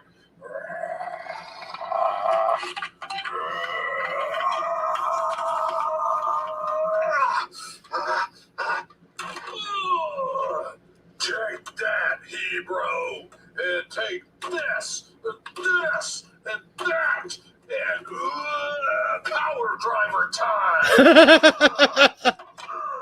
You think you're gonna beat me? Wait, stop over you! Huh? Ow! Sorry, Hebrew. hey, I do like he's beating the hell out of him, but at the same time, he does have concern for his safety. Yeah. You know. Oh, sorry about that. Sagi, your thoughts on that scene? No, I just the pent up anger, man. It just was a lot. And then like they had me. I thought I was doing like a whole Bill Bixby thing there at the end. Oh yeah. I was waiting to turn green or something. Yeah, my original idea was to have you turn into the Hawk, and then I thought, that would be too much. That would just be too much. Yeah, I agree. It probably would have been. Yeah. Oh, am I glad to say? Wait a minute, what are you doing to Hebrew? Get out of the way, Sagi. Hey, what the? I gotta slay him. No, you can't kill Hebrew. He's not the real Hebrew. Yeah. We will meet next time, Armor. Be gone, Snake. See ya. No, that wasn't the real Hebrew, because the real Hebrew has a red dot by his left pectoral muscle. Hey guys, boy, am I glad to see you guys. Hebrew, oh man, am I glad to see that you're not you're Hebrew, that you're the real Hebrew and not the fake Hebrew. Yes, Sagi, I'm glad to see that you're a real human again. Yes, but my Taco Tuesday interview has been ruined. Guys, I gotta go. I gotta drink my coffee black like a man. I'll see you guys in the funny papers.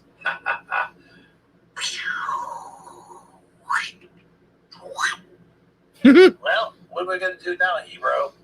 I don't know, Sagi. I don't know. Nice. Great show. Not Michael Keaton. What's going on? And all this. You told us we couldn't have hookers. We couldn't cuss on our show. Well, guess what, Michael? Couldn't have hookers.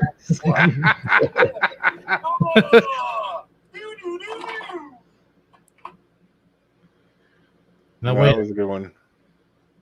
there's one, not this one. What was the one with Dan in it, Sagi? It's got to be 10 if it wasn't that one. Well, let's. Oh no, we already watched 10, didn't we? Yeah, but hold on. I might have done something.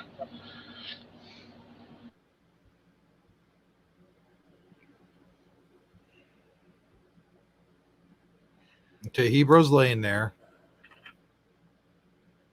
See, I made a funny movie too. I just can't find it. But I sort of took it down because it had, salted cedar. I had salted cedar in it, kind of Yeah. thing. And salted cedar supposedly doesn't speak. Huh. Okay, so like that's what I was told. Um, so I made a video of it, and I gotta find it. I was trying to find it because it's hilarious. I put a lot of work and effort in this, and I actually peed myself laughing when I finished the whole edit and let it run through.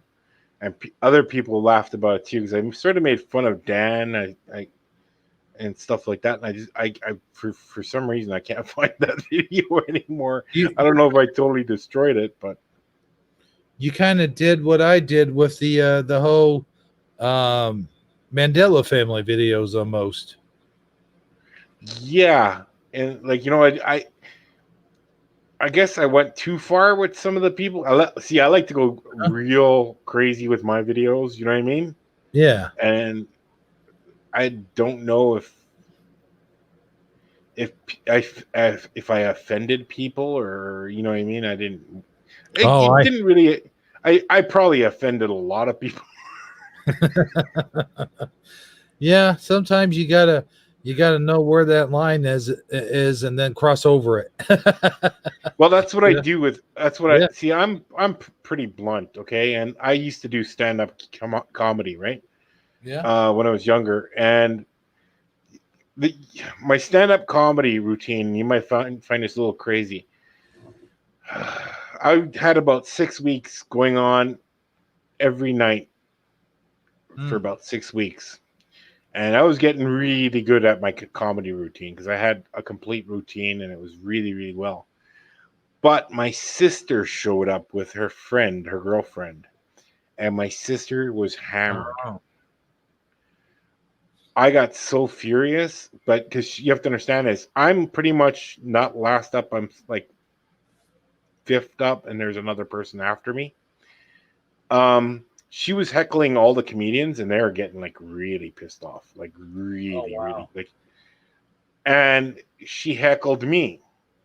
Mm. And the thing is, I was holding a water bottle, and the comedy place is kind of dark. And I sort of looked like I peed on her. So people thought I peed on this girl who heckled me, and they all cheered. Okay, but here's the thing: is so she like almost passed out, and then she's like, her girlfriend took her back upstairs. She lived up in the same building where the comedy club was in Montreal. Um, here's so the owner in the video watched the video afterwards, and he goes, I can't have you here anymore. You peed on an audience member. I go, that's my sister I peed on. Okay. And this is when the next guy comes up. He goes, dude, you peed on her. Like, like they're making a thing. And the owner heard this and was like, because they thought I peed on her kind of thing, but it wasn't. It was a water bottle. Long story short is they told me I couldn't, you can't do that. We don't want you to do that. I go, it's my sister. And everyone started laughing about that, right? That my own sister would heckle me, right? And I went up the stage. Go, that was my sister. Don't worry about it. It wasn't pee. It was water. Whatever. She won't even remember it. She's a drunk. She won't even remember it the next day. Okay. She got banned from the comedy club. I got sort of banned from the comedy club because you can't really do that to an audience member. Blah blah blah. Long story short. Um, Here's a strange thing. You know Dave Chappelle, right? Oh yeah. Okay. When I was doing my comedy routine, Dave Chappelle was doing his comedy routine in Montreal on the street. I've met Dave Chappelle probably 3 or 4 times on the street because he used to ask me for smokes. You got to smoke? Hey, dude, you got to smoke? Like, he would ask me for smokes. And he wasn't that good. Dave Chappelle tried to get in the same comedy club as me, but they wouldn't let him go on stage because he lets things drag on, and and he's more for a black audience than a white audience. In Montreal, everyone's white. There's barely any black people in the crowd. so that he could never get a set. And me and another comedian told him, I said, "You're not going to make it here." Because I said, "All your stuff is black. There's no black people here. You're not going to make." He goes, "Well, I want to get into Just for Laughs and everything else." And I'm like, this is because me and Dave Chappelle are about the same age. And Dave Chappelle was pretty young. And this is the funny part. Dave Chappelle used to have like a boom box, like a battery operated boom box and a microphone. And he would actually do that, like on the street. But he would do it on the street, like where everyone is French Canadian. I go, no one understands you in this neighborhood. This is like the worst neighborhood to do stand up in. Right. I go, this is why you don't have an audience. You're not going to get an audience on the street here. Like, you might as well find a bar and do your comedy routine in a bar somewhere, like, and do it for free or something like that. Like, I don't know if he lived in Montreal or just went up there to tell jokes and see, like, because he was up there for Just for Laughs, because that's in Montreal. Right. And I said, okay, I'm quitting comedy for a while. The reason why I quit comedy, and this is the true fact, everyone was on severe heavy drugs. So if I'd go back into the green room where all the other comedians are, they were all like coked out, everything else. We had two junkies who were comedians. They were like, they were funny, but like, you're wasting your time on drugs. And I didn't want to be in that scene. Right. You know what I mean? Sure. It just wasn't me. Would I do comedy again? I probably would, but I have to change a lot of things. I have to change my act and everything else. And Hey, I got a question for you, Lothar. yeah, I mean, since then, Dave Chappelle's went on to, all that success and everything, and then he went incognito there for a while, and people thought he lost his mind. And then I'm sure you've heard the conspiracy theory about how he came back MK Ultra or cloned or whatever. Do you think there's any truth to that? no, and I'll tell you why. He tells that story about the pimp, right?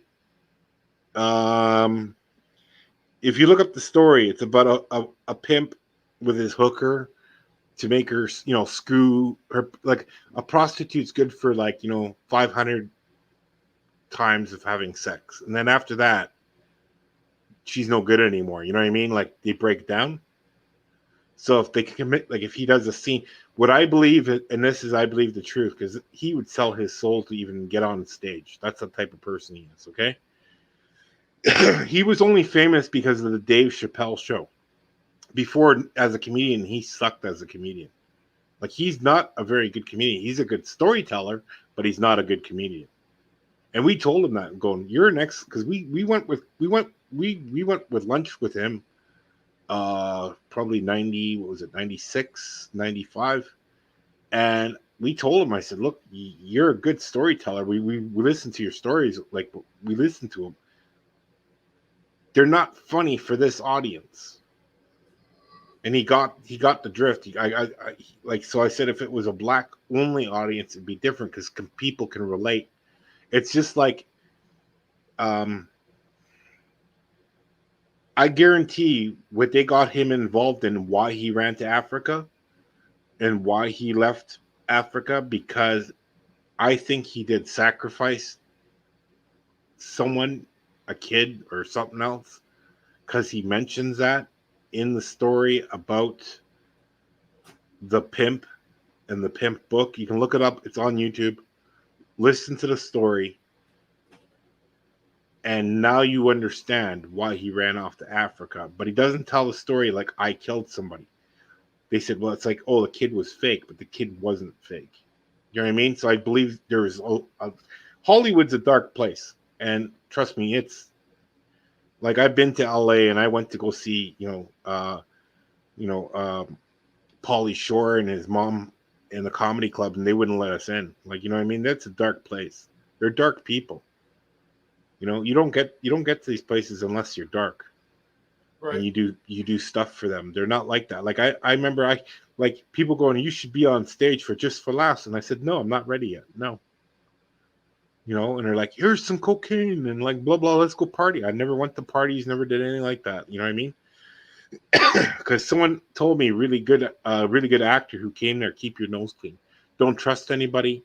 Don't take anyone's word. Don't take anyone. They're all liars. They're all crap. They kill and rape children. He was saying this back then. And this is where I got iffy because he goes, all those people who take drugs are taking it for a reason because they can't see like the other stuff. It's like comedian in cars. So you have you've heard of comedian in cars. That's The Jerry Seinfeld thing. Yeah. So he's interviewing Celebrities while he's driving around in a car. Yeah. So he's doing that. Eddie Murphy is in the car and he's talking about Sammy Davis Jr. Yeah, I remember. I think I've seen that episode. Okay. So I'm just taking a drink of water here. I'm parched. Okay. See, Eddie Murphy, he doesn't understand this because Eddie Murphy lost his trade kind of thing. You know what I mean? Like he lost his podium because he went to acting. Yeah, he was actually just recently making headlines for wanting to return to stand up. He was trying to go back to that. Yeah. And I don't remember anything ever becoming of it. I think it's probably because of COVID-19. Yeah, but he sucks at it, and I'll tell you why. Someone said he was talking about stupid stuff. You have to understand is why Eddie Murphy got famous because he talked about his family, and he talked about what we would do when we were kids. Oh yeah, I mean, I remember watching Delirious and laughing my ass off, and that was most of the subject matter. What you just said, yeah. But we all can relate to his stories. Do you understand? Yeah, I totally get it. Now, if you go on and look up Eddie Murphy going to David Letterman's TV show, watch every episode. He says the same thing, like he's directed to say those things. Oh yeah, like the ice cream thing. Yeah. No. You're getting something completely wrong. Put yourself on mute for a second. All right, go ahead. Okay. When Eddie Murphy goes on David Letterman's show, I want you to write this down and watch the TV shows from the 80s. So Eddie Murphy goes on to David Letterman, says the same thing one year, comes on the next year, says the same thing, goes on the next year, says the same thing. Now, when you say says the same thing, are you saying he does the same comedy jokes or that he says the same thing in the interview? He says the same thing in the interview, nothing about comedy. Right. He just keeps on mentioning this one person. You have to understand is they sold their souls to get where they are. Like you can't listen. If you're black and you want to be a comedian, it's like the hardest thing to do in America, especially if you're black. Like you don't make it anywhere unless you see. You have to understand is this too. Richard Pryor and Paul Mooney are one of the pretty much famous comedians in California. Before they got to California, they had to go pretty much pimp themselves out to got to gay directors there to get where they are. Because they wouldn't have got anywhere. And you could see Paul Mooney in the 70s was gay as shit. Okay? Hollywood is so dirty. It's like you guys were talking about Marilyn Monroe one night, right? And like I said, she was like a prostitute for everybody. They screwed her to death. I mean, I don't care what it was on there. She was the number one whore of Hollywood. But you think, to get where she was, to put her in movies and stuff like that, she was used for those movies. You know what I mean? That was a woman completely used. She never sold her soul or nothing. They knew, hey, there's a freaking dummy. She's pretty. She's giving everyone blowjobs, whatever. I put her, give her a movie deal. You know what I mean? And she barely got paid for those movies. And then she's also, hopping on the president bandwagon, doing the president, JFK. And this is why JFK got killed, because his wife had him killed. That's the reason why. And the little brother got killed the same way. Because they were both having an affair at the same time with that chick. And everyone says, well, she's satanic. No, they use girls like that. They use people like that. Hollywood, it's not like this. You can protect yourself if you're a really good actor. If you're a really good actor, you can protect yourself. If you have people protecting you, okay? So like what's his name? Well, you have Tom Hanks, right? Everyone says, oh, now he's coming out that they're all saying he's this, he's that. I mean, he's not even, don't worry about it. He's nothing. There's nothing on that guy. There's no evidence about it. You got Tom Cruise. Who's protecting Tom Cruise? It's simple. The Scientologists. See, all the big actors always join a group. If it's not satanic, they're joining a group to protect themselves. Do you understand? This is why they're in those groups. I can see the logic in that. Yeah, I definitely think that that Scientology thing. I mean, he's protected from Hollywood, but now he's just got to worry about, But he makes a lot of money for Scientology. He's high up in the hierarchy, but to be low in the ranks in that group is, I don't think, such a great thing. Yeah, but he was never low in the ranks. Do you understand? He always had money. But Right. Yeah. He's definitely in the inner circle for sure. Yeah, but also he's not just in the inner circle, but he also has what? First of all, he has promotion. He has his good looks. When he clout. Yeah, but when he joined Scientology, over 50,000 women joined Scientology. Do you understand? When it was pretty much just a male thing. Oh yeah, I'm sure he did a lot for bringing in people, especially women who thought they might get to meet Tom Cruise, right?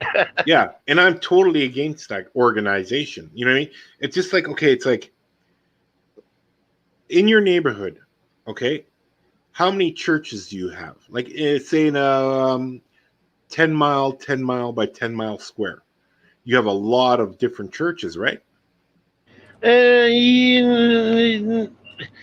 You would be surprised. I mean, you would think there would be more in my particular neighborhood, because I did look it up when I first moved down here, because I was trying to find a new church. You know what I mean? And yeah. I was surprised at how few churches there actually is, besides like 2 or 3 Catholic churches. Okay, if I did 10 mile by 10 mile in my city, I would hit 112 churches. And we have a lot of weird, obscure religions down here too. Like there's a mosque. There's like a Seventh Day Adventist or whatever you call it. You know what I'm talking about? These just weird, weird nookie ones. You know? Yeah, and I have nothing against that. Here's the thing. Like if you go in like a 10-mile square like sector of our city, you're gonna have 15 to 25 different Christian churches. You're gonna have Anglican, like this church is connected to this. There's a church in a shopping mall. It goes on, like you're gonna have variety of churches, and every church is different. They have different doings and different things, and that's just like Hollywood. Hollywood is like a church, okay? And it's like you belong to this this part of the clan, okay? And that's how Hollywood is. It's a really dirty place. And you have people like what do you call them? Producers and managers. Okay? You don't get anywhere if you're stupid. Okay? If you're dumb and stupid and you can open your mouth and open up your legs, if you're a female in Hollywood, they use you. You'll get everywhere if you can, if you're a really good actor. If you're crappy at acting and people tell you suck at acting, you should go back home. You should go back home. Because like I said, they own. It depends what producer you go to. And I've seen this where people are like really friendly to you, because you have nothing. You're not looking for a job with them, but they're really friendly. Here's for instance, and I don't want to drag this on too much. Producer Michael. He has his own YouTube channel and everything else. He shows luxury things, beautiful homes. And he does a whole bunch of other stuff. He used to do music, and the music industry died out. Now he does like TV shows. Okay. He even says Hollywood is a dirty place. Like California is a dirty place because people use you to get somewhere. And he goes, if you don't have a name and you don't have the looks, they don't want you for TV because they need to sell their items for that TV show. Like on those commercials, like Fresh Prince of Bel-Air, right? Really good show. But they're mulatto blacks. Do you understand? They're not blacks. They're mulatto blacks. You know what I mean? They're lighter skin tone black. That's the reason why. If you look at that show, it's like they didn't want a Bill Cosby show. They wanted something different. They wanted like this ghetto kid becomes rich. Okay, really good storyline, and it's a good comedy line. It was actually a pretty good show. But if you look at Bruce Willis, not Bruce Willis. Who's the guy from Fresh Prince of Bel-Air? Will Smith. Will Smith. Perfect. Okay. You seen the interview with his wife? Are you talking about the entanglement thing? Yeah. Yeah. I know what you're talking about. Okay. If you haven't seen this shit in my lifetime, that's not even that person. This person, that Will Smith sounds like completely different. That's not Will Smith. Sounds a little bit tougher to me. You know what I mean? Like he always was like a macho guy, like a macho black guy. He didn't like after the bad guys and everything else. You see him in here, he's dirt. He looks like crap now because of his wife. His wife is screwing around on him for years. You know why? Because he was screwing guys for years. Supposedly he's a big bisexual, but no one cares. Okay, this is why. Yeah, I don't know anything about that. Yeah, so it's all news to me. Yeah, but here's the thing: is when you see people in interviews, you actually see the real person, right? And certain people will cover up in interviews, and certain long interviews, people will sort of come out. This is why I like the Dick Cavett show. It used to be out in the 80s, 90s, 70s, 60s. You got to really, really know the person, okay? And it's really creepy because if that person comes out... I can't hear you, Lotar. Oh, it comes out of their shell. Do you hear me now? Hey, bro, are you there? Yeah. Hello? Yeah, I can hear him. Okay. I can hear him really well. I think yeah. So, I mean, people will come out of their shell. And then you find their true thing. It's like Bruce Willis's ex-wife there. She played in G.I. Jane. What's her name? Demi Moore? Yeah. Okay. I want you to look up videos of her on interviews from the 80s. That broad looks so screwed up in the 80s like she's coked out. Okay? That broad looks so wired. And she's into really kinky stuff. There's like stuff what these people are into. It's really crazy. Oh, yeah. And then she's like kissing a 12-year-old kid on the lips like it's like a 50-year-old or 25-year-old. Like there's something wrong there. You know what I mean? There's a lot of strange stuff on this planet. Hollywood is part of it. Hollywood is really strange. And there's people leaving there in droves now. Like they're leaving there and they're saying, we're never coming back. Yep. Oh, yeah. Oh, yeah, I can relate to that. And I used to follow Will Smith back, before he was an actor. Like, I liked him back when he was a rapper, and I watched him I've seen him in concert, back when he was just a rapper and had no acting aspirations whatsoever. So Yeah. And I mean, he was always kind of, I can see how you might say that, come up with that theory or, come up with, it's not even harsh. It's not a big stretch to think of him as being like into men because he's always had kind of like a feminine side, It's that not really a shows theory. through. Yeah. It's not a theory. It really isn't. It's been proven. You can watch videos. He doesn't come out and say that like I'm a bisexual, but you can really tell it when he's getting a story. And there's been a couple of times during interviews where he's actually almost slipped and said some stuff. Like he'll make a joke about getting it on for another dude, like he'll make a joke and he'll play it off. Michael Fontaine. Joke. Michael Fontaine, he said, can I jump in? I guess he wants to say something, I guess. But like I said, Hollywood is, I know you want to we'll end it soon. I think you want to end it soon, right? Oh yeah, I actually wanted to show you the rest of that. The video where you get to see my Dan character, but oh okay, I'll let you finish up here with what But you're like saying. I said, Hollywood is a dirty, dirty place, and it's not just Hollywood. It's anything to do with any movie screen. Like in France, you're not going to get on any movie or nothing like that until you show your breasts, pretty much, or whatever, have a sex scene or something like that, and they call it romantic and blah blah blah. And it's like these it's like they're kids. Sweden's the same way. Germany's like used to be crazier. Now they put like things in power where certain kids can't do certain scenes. They're not allowed to be around nudity. Right. So Germany sort of closed down on that. Austria never had that. Austria has no kids shows. Switzerland, here's a strange thing. See, Switzerland had it something like that, but Switzerland's a really dirty place. When I mean dirt, when I'm saying dirty, not in physical like dirt on the ground, Right. dirty Right. as filth what they do with their kids. Okay, you have to remember Switzerland used to sell their kids to Germany as farmhands to like the 1970s. Okay, so these would be 12-year-old or actually 9-year-old kids going to work on a farm in Germany and like be pimped out.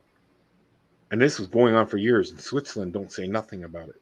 And these are kids who didn't have parents. These were foster children. They like, oh, we don't do slavery. They use child labor to like the late 1970s. I think Oh yeah. They did a lot of people did dirt. Like they pulled up a lot of dirt what these people used to do to these kids. Like I was talking to Armor Up. I said, I have a whole bunch of, I got, I think 1,300 pages of research of just what they did to kids in every country in Europe. And it's sickening what they did. I mean, there's stuff where, like the foster children, like children with no parents, and they were in foster care. They did clinical research on them like guinea pigs. And you would be freaked out that this went to the 1990s, and guess who's still doing it? You guys in the United States. Is that creepy or what? That foster kids in the United States are still being researched on? Yeah, I've heard about these stories too, and I got to tell you, and I'm not saying this. Oh, take a baby aspirin. That's not like research. They're giving these kids full blown AIDS. Okay, they're giving them. I know they were doing a lot of that. They were doing a lot of that in Africa. Yeah, I knew they were doing a lot of that. They were doing experiments on the children. They were giving them AIDS to see how long they last for and everything else. Right. Yeah, I don't want to really get into it. No. But I'm like saying is it's not just Hollywood what's dirty. It's all of the countries. Do you know what I mean? It's Canada too. Like Canada did a lot of creepy stuff too. So I'm not blaming like just all of Hollywood. I'm blaming other places too. Right. So I'm not blaming like, oh, it's just all Hollywood. No. It goes worldwide. You know what I mean? Like this doesn't Definitely. Just stop at one place. So that's the whole thing where I did not want to get into the show business act from my point of view. That's why I didn't go into it, because I heard these stories a long time ago in the 90s already, because people sat me down and told me. That's the reason. And then people go, would you go back? No. Right. That's the reason why I quit. I could totally see that. And, I mean, and you were just barely scraping the surface. And, so I imagine being full-fledged into it. I can only imagine how bad it gets, Dude, I won. Absolutely. I won. Okay, this is me and another person from Montreal. We won the comedy prize. Okay, and the comedy prize was to go to LA for a week, all expenses paid, for a hotel. Okay, I was gonna fly down. He flew down first. He called me up and goes, "You gotta send me money for a ticket back. It's all bullshit lies. There's no hotel, and there's no comedy set to go on. They lied to us. The whole thing was garbage. It was all a lie." He had to, I called his mom to send him some money to get a flight back. That's how show business treats you. But you know what, Lotar? There's no business like show business. You know what I'm saying? Okay. You want to Yeah, show the video? I'm gonna pop off and I'm gonna watch it on the outside of the room. So I'll say my goodbyes now, and then I'll right. just watch. I'll Well, watch it from- Lotar, it was good having you on here, and I sure. always like having you on here. One of these days, you'll have to drop me an email, so I'll have your email. You know what I'm saying? And then for sure. I can invite you in Hangouts, and then I won't have to drop a link in the chat every time. Oh, okay. Not a problem. Not a problem. Yeah. Usually, if you send me an email, I'll get it on my phone, and then we could just plan something. Exactly. We could do it like that if you want. But like I said, I know I go into too much detail, but there's a reason why I go into detail, because a lot of people ask me, "Ooh, you know what? We seen there's people who have videos of me. There's a couple of people who want to put my set onto YouTube, and they have to get my permission, and I denied it, Mm-hmm. and I won't let them put them on. And I said I'll sue them Oh yeah. because I don't want people taking my set, like the stuff I said on stage. So that's one of the things. And I didn't do it very long. Like, don't get me wrong, but I don't want them to do that stuff because it's my stuff. I came up with it. So Right. I don't want anyone else stealing. They steal everyone's stuff. So, and then you for can't sure. fight back. Like, you know what I mean? Like Joe Rogan says, like, all these guys steal everyone's jokes, or they sell their jokes, and then everyone says they steal their jokes. You know what I mean? And like, it's a storytelling thing. The best laugh is a funny story. It's the best laugh.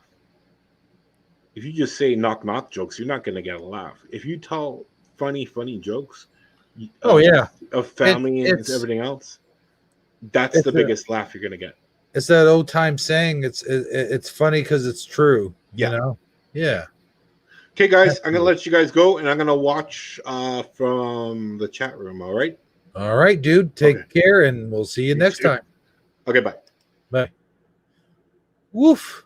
That was a lot to chew on, Sagi. Nope. Oh yeah, it sure was. Yeah. All right, so let's see this. Let's this go ending. ahead and play Yeah, let's do this. let's do I'm it. ready to Let's wrap this show up and put a bow on it. Well, 3 you hours don't- and 15 minutes later. Yeah, you don't understand why I want it. Okay. You mute up, and I'll go ahead and play it. There you go. This one's for you, Dan. This one's for you. This has got your name literally written all over it. Here you go, buddy. Here you go. Enjoy. It's like I told you guys. You should have listened to me. No violence, no sex, no cussing. I told you guys that long ago. Deep in the heart of Texas, Dan is gonna kick your ass. What? Ah!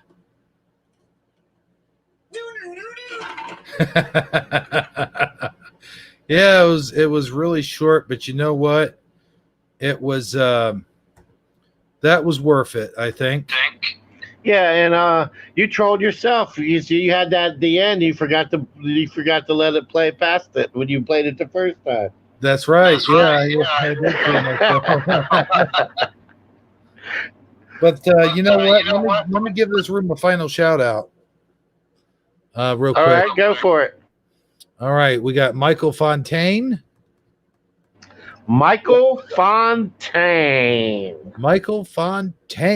Jennifer Richardson, Lotar 900, who had an awesome chat with us. Go Kart Bob, who snuck his way backstage early on. We've got CJ Wood. Let me scroll up here. Let's see. My scroller bar's not working. Hold on. Zoop. I think, Affected by Grace was here way earlier on. Teresa Lynch. And Dan the Man himself, Scarab Performance. Oh, okay. I wonder if he heard when I did my impression of him. I don't think he did. Oh, okay, he wasn't here at that time. Well, just as a disclaimer, I want it to be known that I have nothing but love for Dan, and I was not trying to insult him in any way. Well, I tell you, we we were just having a little bit of fun there. We weren't meaning to insult anyone, but but he does do that though. He does. Oh yeah, he is definitely. I know I've called in a few times, and he's handled me just like that. I'm speaking from actual experience here. Right. But I also know that he's also very patient with. He's very known for being patient with callers that I wouldn't have that much patience with. Oh yeah. You And, should have been back there. You should have been around back in the day when Robert Wood was doing his call-ins. That guy, I don't know how Dan had so much patience for that guy. I'm not saying that he was a bad guy, but let's just say that he would have more than a few, if you know what I mean, and then call in. And yeah, Dan was very patient with that guy. I think there was one time though where he did call Noble an idiot, and as soon as he did that was the boiling point. That was like, okay, no, we got to hang up on you.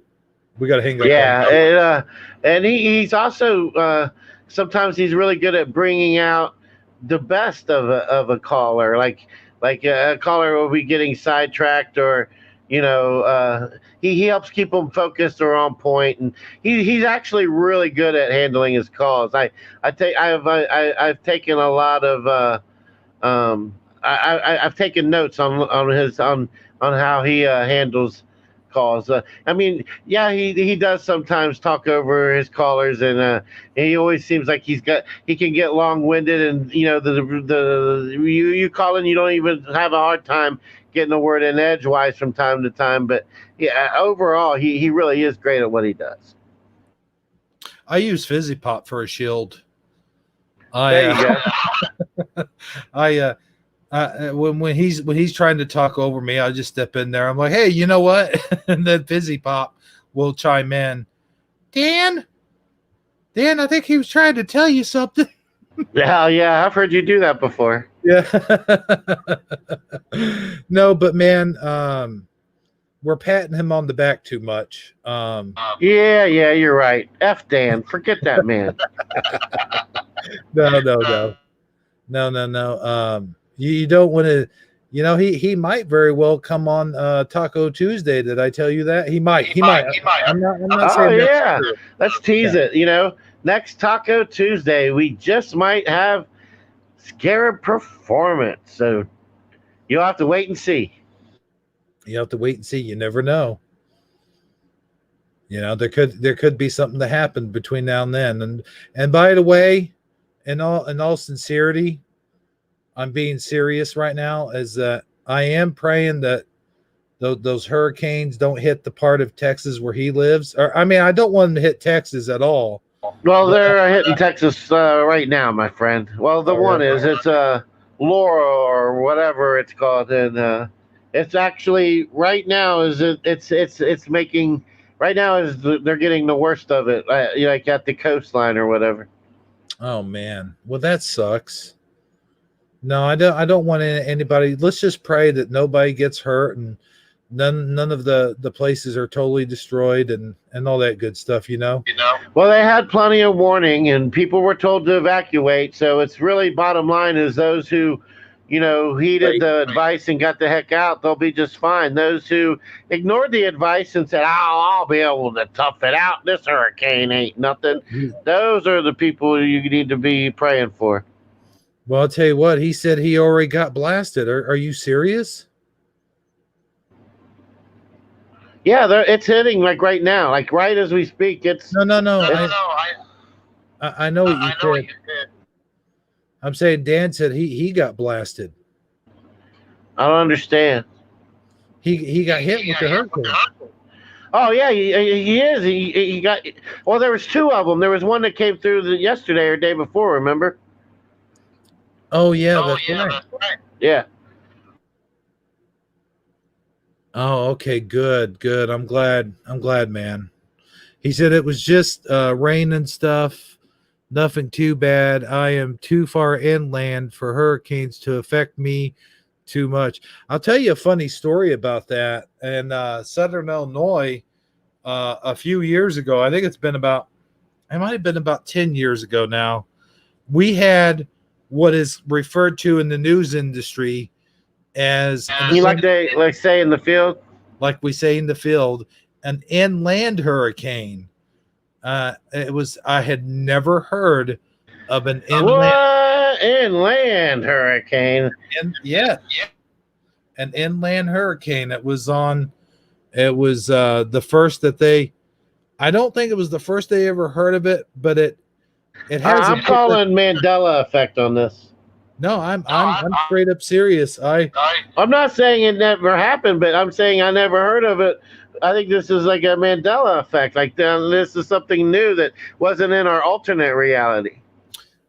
I tell you what, give me just a few seconds and I'll look it up because I think it had a different name to it, but they were calling it an inland hurricane.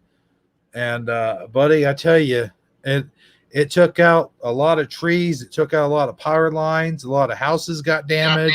I remember Sandy. I was up in Cleveland training to drive charter buses cross country. It was my first day actually driving the bus. Like, and I they have those tolls you have to go through. Like, you ever been on the highway and you go through a toll booth? Mm-hmm. And a big old charter bus, I had to slow it down. To go through the toll booth. And there's just like maybe like 6 inches on the left and 6 inches on the right left room, and he didn't want me to come to a complete stop, just slow down enough to activate the toll so that the bar would raise and we could keep on going. And I tell you what, man, I was white knuckling that steering wheel because that Hurricane Sandy was coming through. And the winds were still so like sustained. It was like 50, 60 mile per hour winds while I'm driving this dang charter bus for the first time ever in my life. It's a memory. It's an experience I'll never forget. I'll tell you what, I thought you were going to talk about Mandela Monday. Well, no, I'm talking about Hurricane Sandy. Right. She's on Mandela Monday. Ah, I get you. It took me a second. It flew over my head. You get it? Yeah, it flew over your head. Very funny. But no, seriously, man. What Dan said. Technically, anything can be classified a hurricane as long as the winds are strong enough. You know what I mean? Yeah, I forget what the actual. I think it's like it has to be sustained 40 mile per hour winds or something along those lines. I don't remember the exact figures. Yeah. More than that, be more like 80. No, to be a category 1. No, I don't know. I thought it I'd had have to to look it 80. up, but I just recently saw them talking about it. I don't remember what the exact figures are. But then as the winds get higher, you go up to 2, category 3, category 4. I think the one hitting right now is a category 4. It's a category 4, but no, the hurricane that we had, the inland hurricane, was like 90 mile an hour winds. Oh wow, yeah, that sounds pretty intense. Because I know the ones I was dealing with were like 50 or 60, and that in itself was. I felt like I was driving a tin can down the road. You know what I mean? Seems like 50 or 60 wouldn't be too strong, though. I mean, 50 and 60 gusts is one thing. 50 and 60 miles sustained winds is something totally different. True. Yeah. When they're coming, like you have a straight line wind versus a gust wind. Yeah. But let me look it up. I forget how long ago it was, but let me look. Inland hurricane of Southern Illinois inland hurricane. Here we go. Let me pop that up On May 8th, 2009, that's when it was. May 8th. It's been a little bit more than 10 years. That's funny how we remember things, huh? Oh yeah, for sure. What was the name of the hurricane?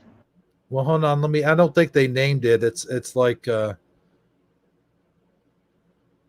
let's see. On May 8th in 2009, an inland hurricane hammered southern Illinois, leaving major damage in at least 6 counties and nearly 70,000 homes and businesses without power. So that's what it was. Let's see. Southern Midwest.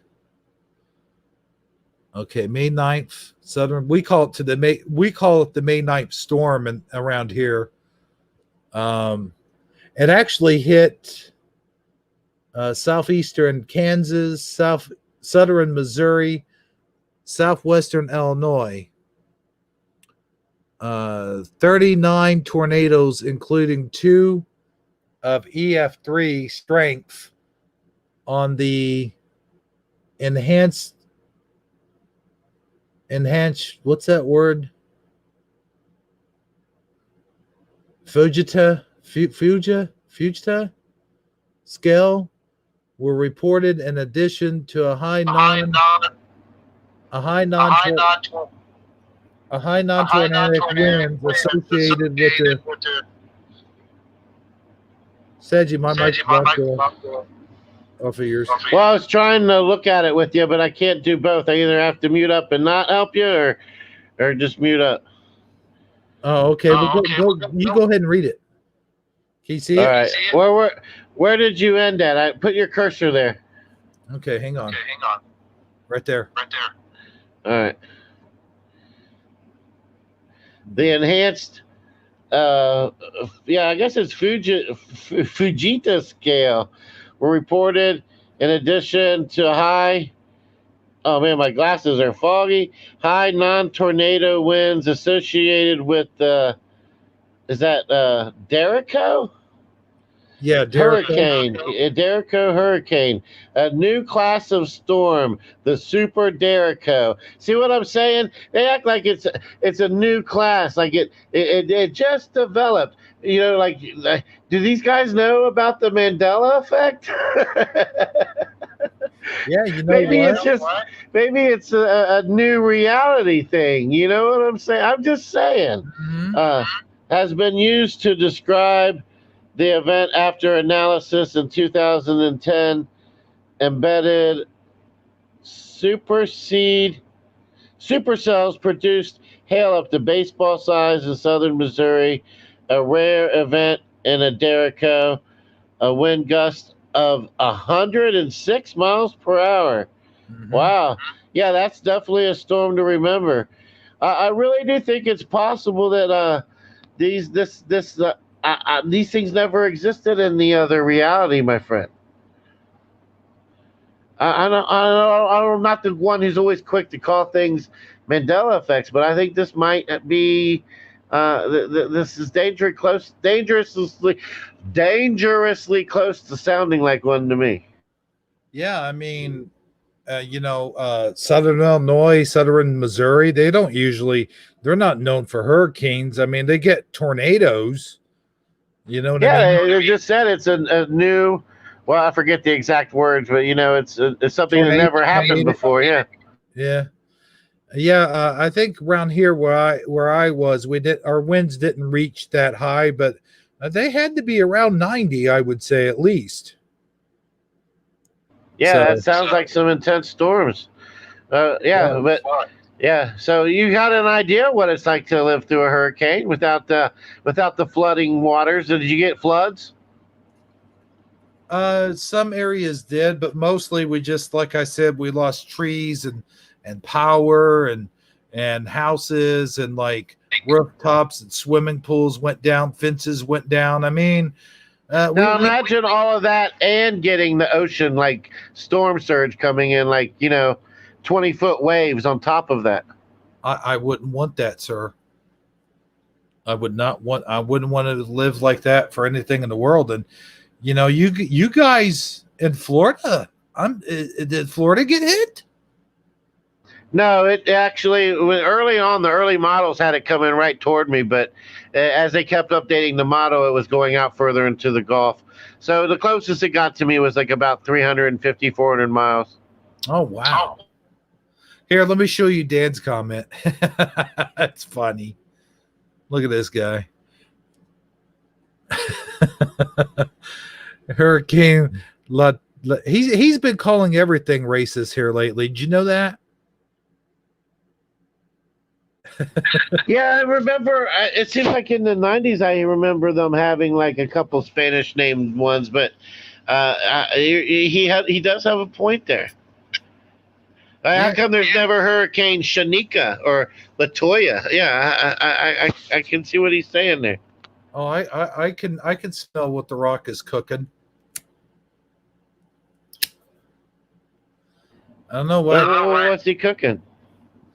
Why don't they ever have names like Hurricane Hebrowski? Right? Yeah. Or yeah, I want to refrain from anything after Shanika or Latoya. Oh, okay. Well, maybe they think just the opposite. Maybe they think they shouldn't make indigenous people or people from different races into hurricanes because maybe they think that if they name a hurricane after race type names, you know what I'm saying? Maybe it'd be like, what are you saying? I'm to hear how you're going to dig yourself out of this. I'm just going to hand you the shovel and let you finish. Just go right ahead. No, but I'm saying maybe weather people are thinking they don't name him that because they think that maybe it would be racist to name him that because then the black races or the Mexican races. Well, here I got a better theory. You want to hear my theory? Oh, okay. Go ahead. All right, I'm going to save you. I'm going to throw you this lifesaver. I think the most people who are getting to name these people are working for they're meteorologists, scientific of nature. So they probably had probably really got burned by a female in college, so they probably name them after some mean ex-girlfriend that totally did them wrong, or an evil stepmother, or a stepdad that always punished them and made them read their science books instead of letting them go to the prom and things of that nature. And that's why they get these weird goofy ass Caucasian names. That's my theory. Oh yeah, well that's true. So what you're saying is hurricanes are just so white and nerdy. Yeah, it's very white and nerdy, and they're named after people that have done wrong to the scientific community. That's a good theory, man. I think we're going to work that into our next Shifty Sunday. Well, I think we've pretty much already covered it, but sure, if that's what you want to do. So let me ask you this. If he's still here and watching, who do you think would win in a fight between Ron and Dan? Are you asking me? Yeah. Oh, okay. An actual fist fight type, physical brawl? Well, maybe more like a grapple, like MMA fighting. MMA? Yeah. A sanctioned event? Yeah. With rules and everything? Yeah, rules and regulations. Gotcha. And they both had 6 months to train and had a professional trainer and all that? Yeah. Huh.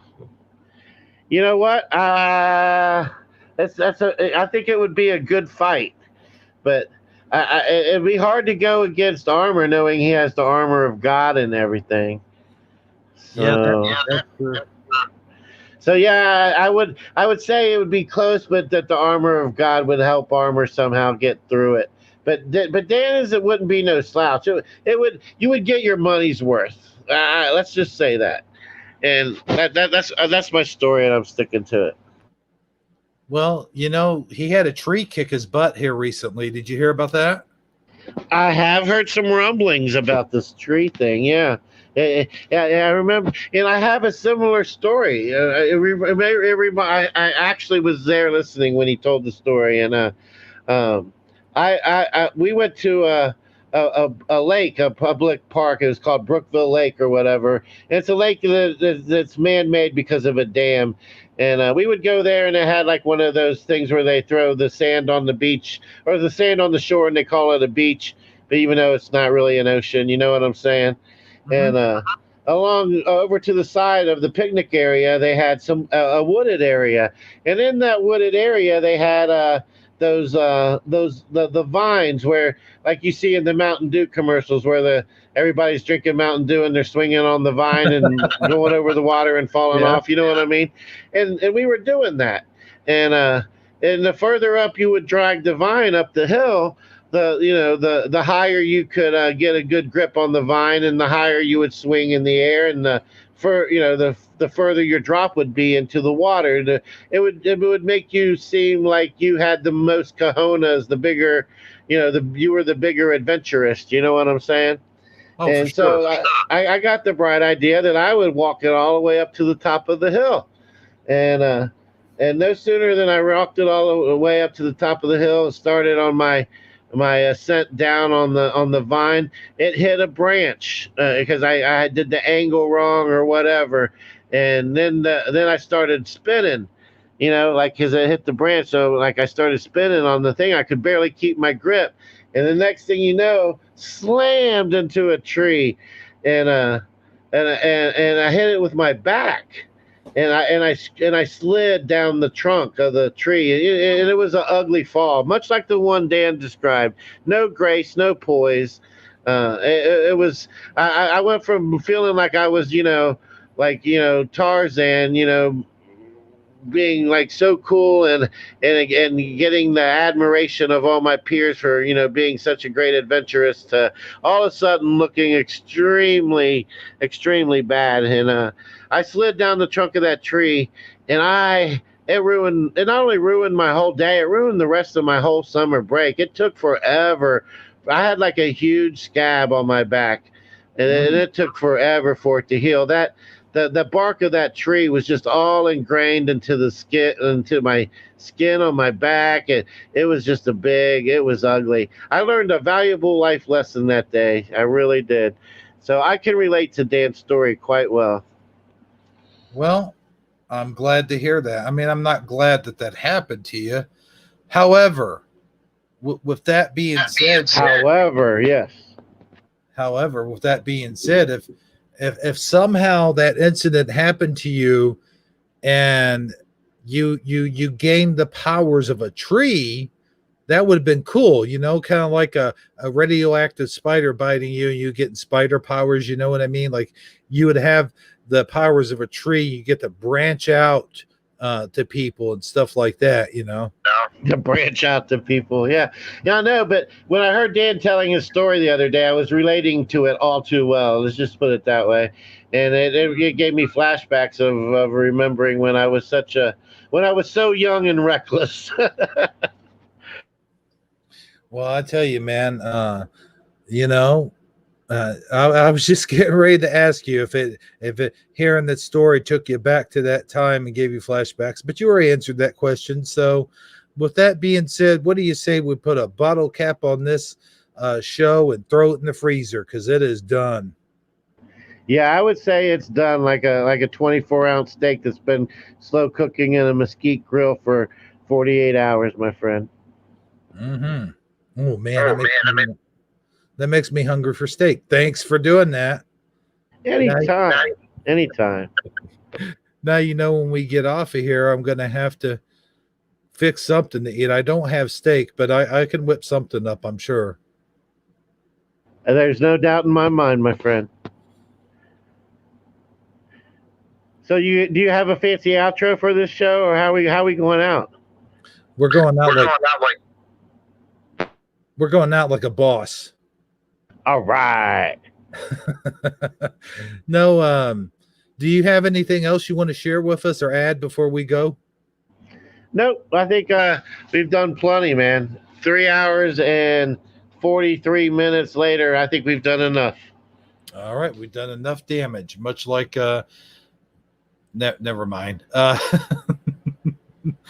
All right, everybody. I just like to say thanks everyone who came in and watched the show and bared with us through that all those videos that I showed you guys. And please do, if you get the opportunity, go back and watch.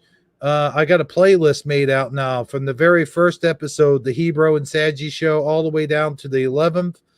And I had a lot of fun making those shows, and I'm sure that good old Sagi here had a lot of fun watching them. Most certainly. And don't forget to hit the like button on the way out. Thanks for that. And we will see all of you guys, hopefully, on Shifty Sunday. Peace out, y'all. All right. How do we go out like a boss instead of going out like a punk? Let's see here. What's a good exit tro? I think I'm going to go to good old reliable here. It's got a good hard rock sound effect. Good night, everybody. Huh? Why did I laugh like that? That was crazy.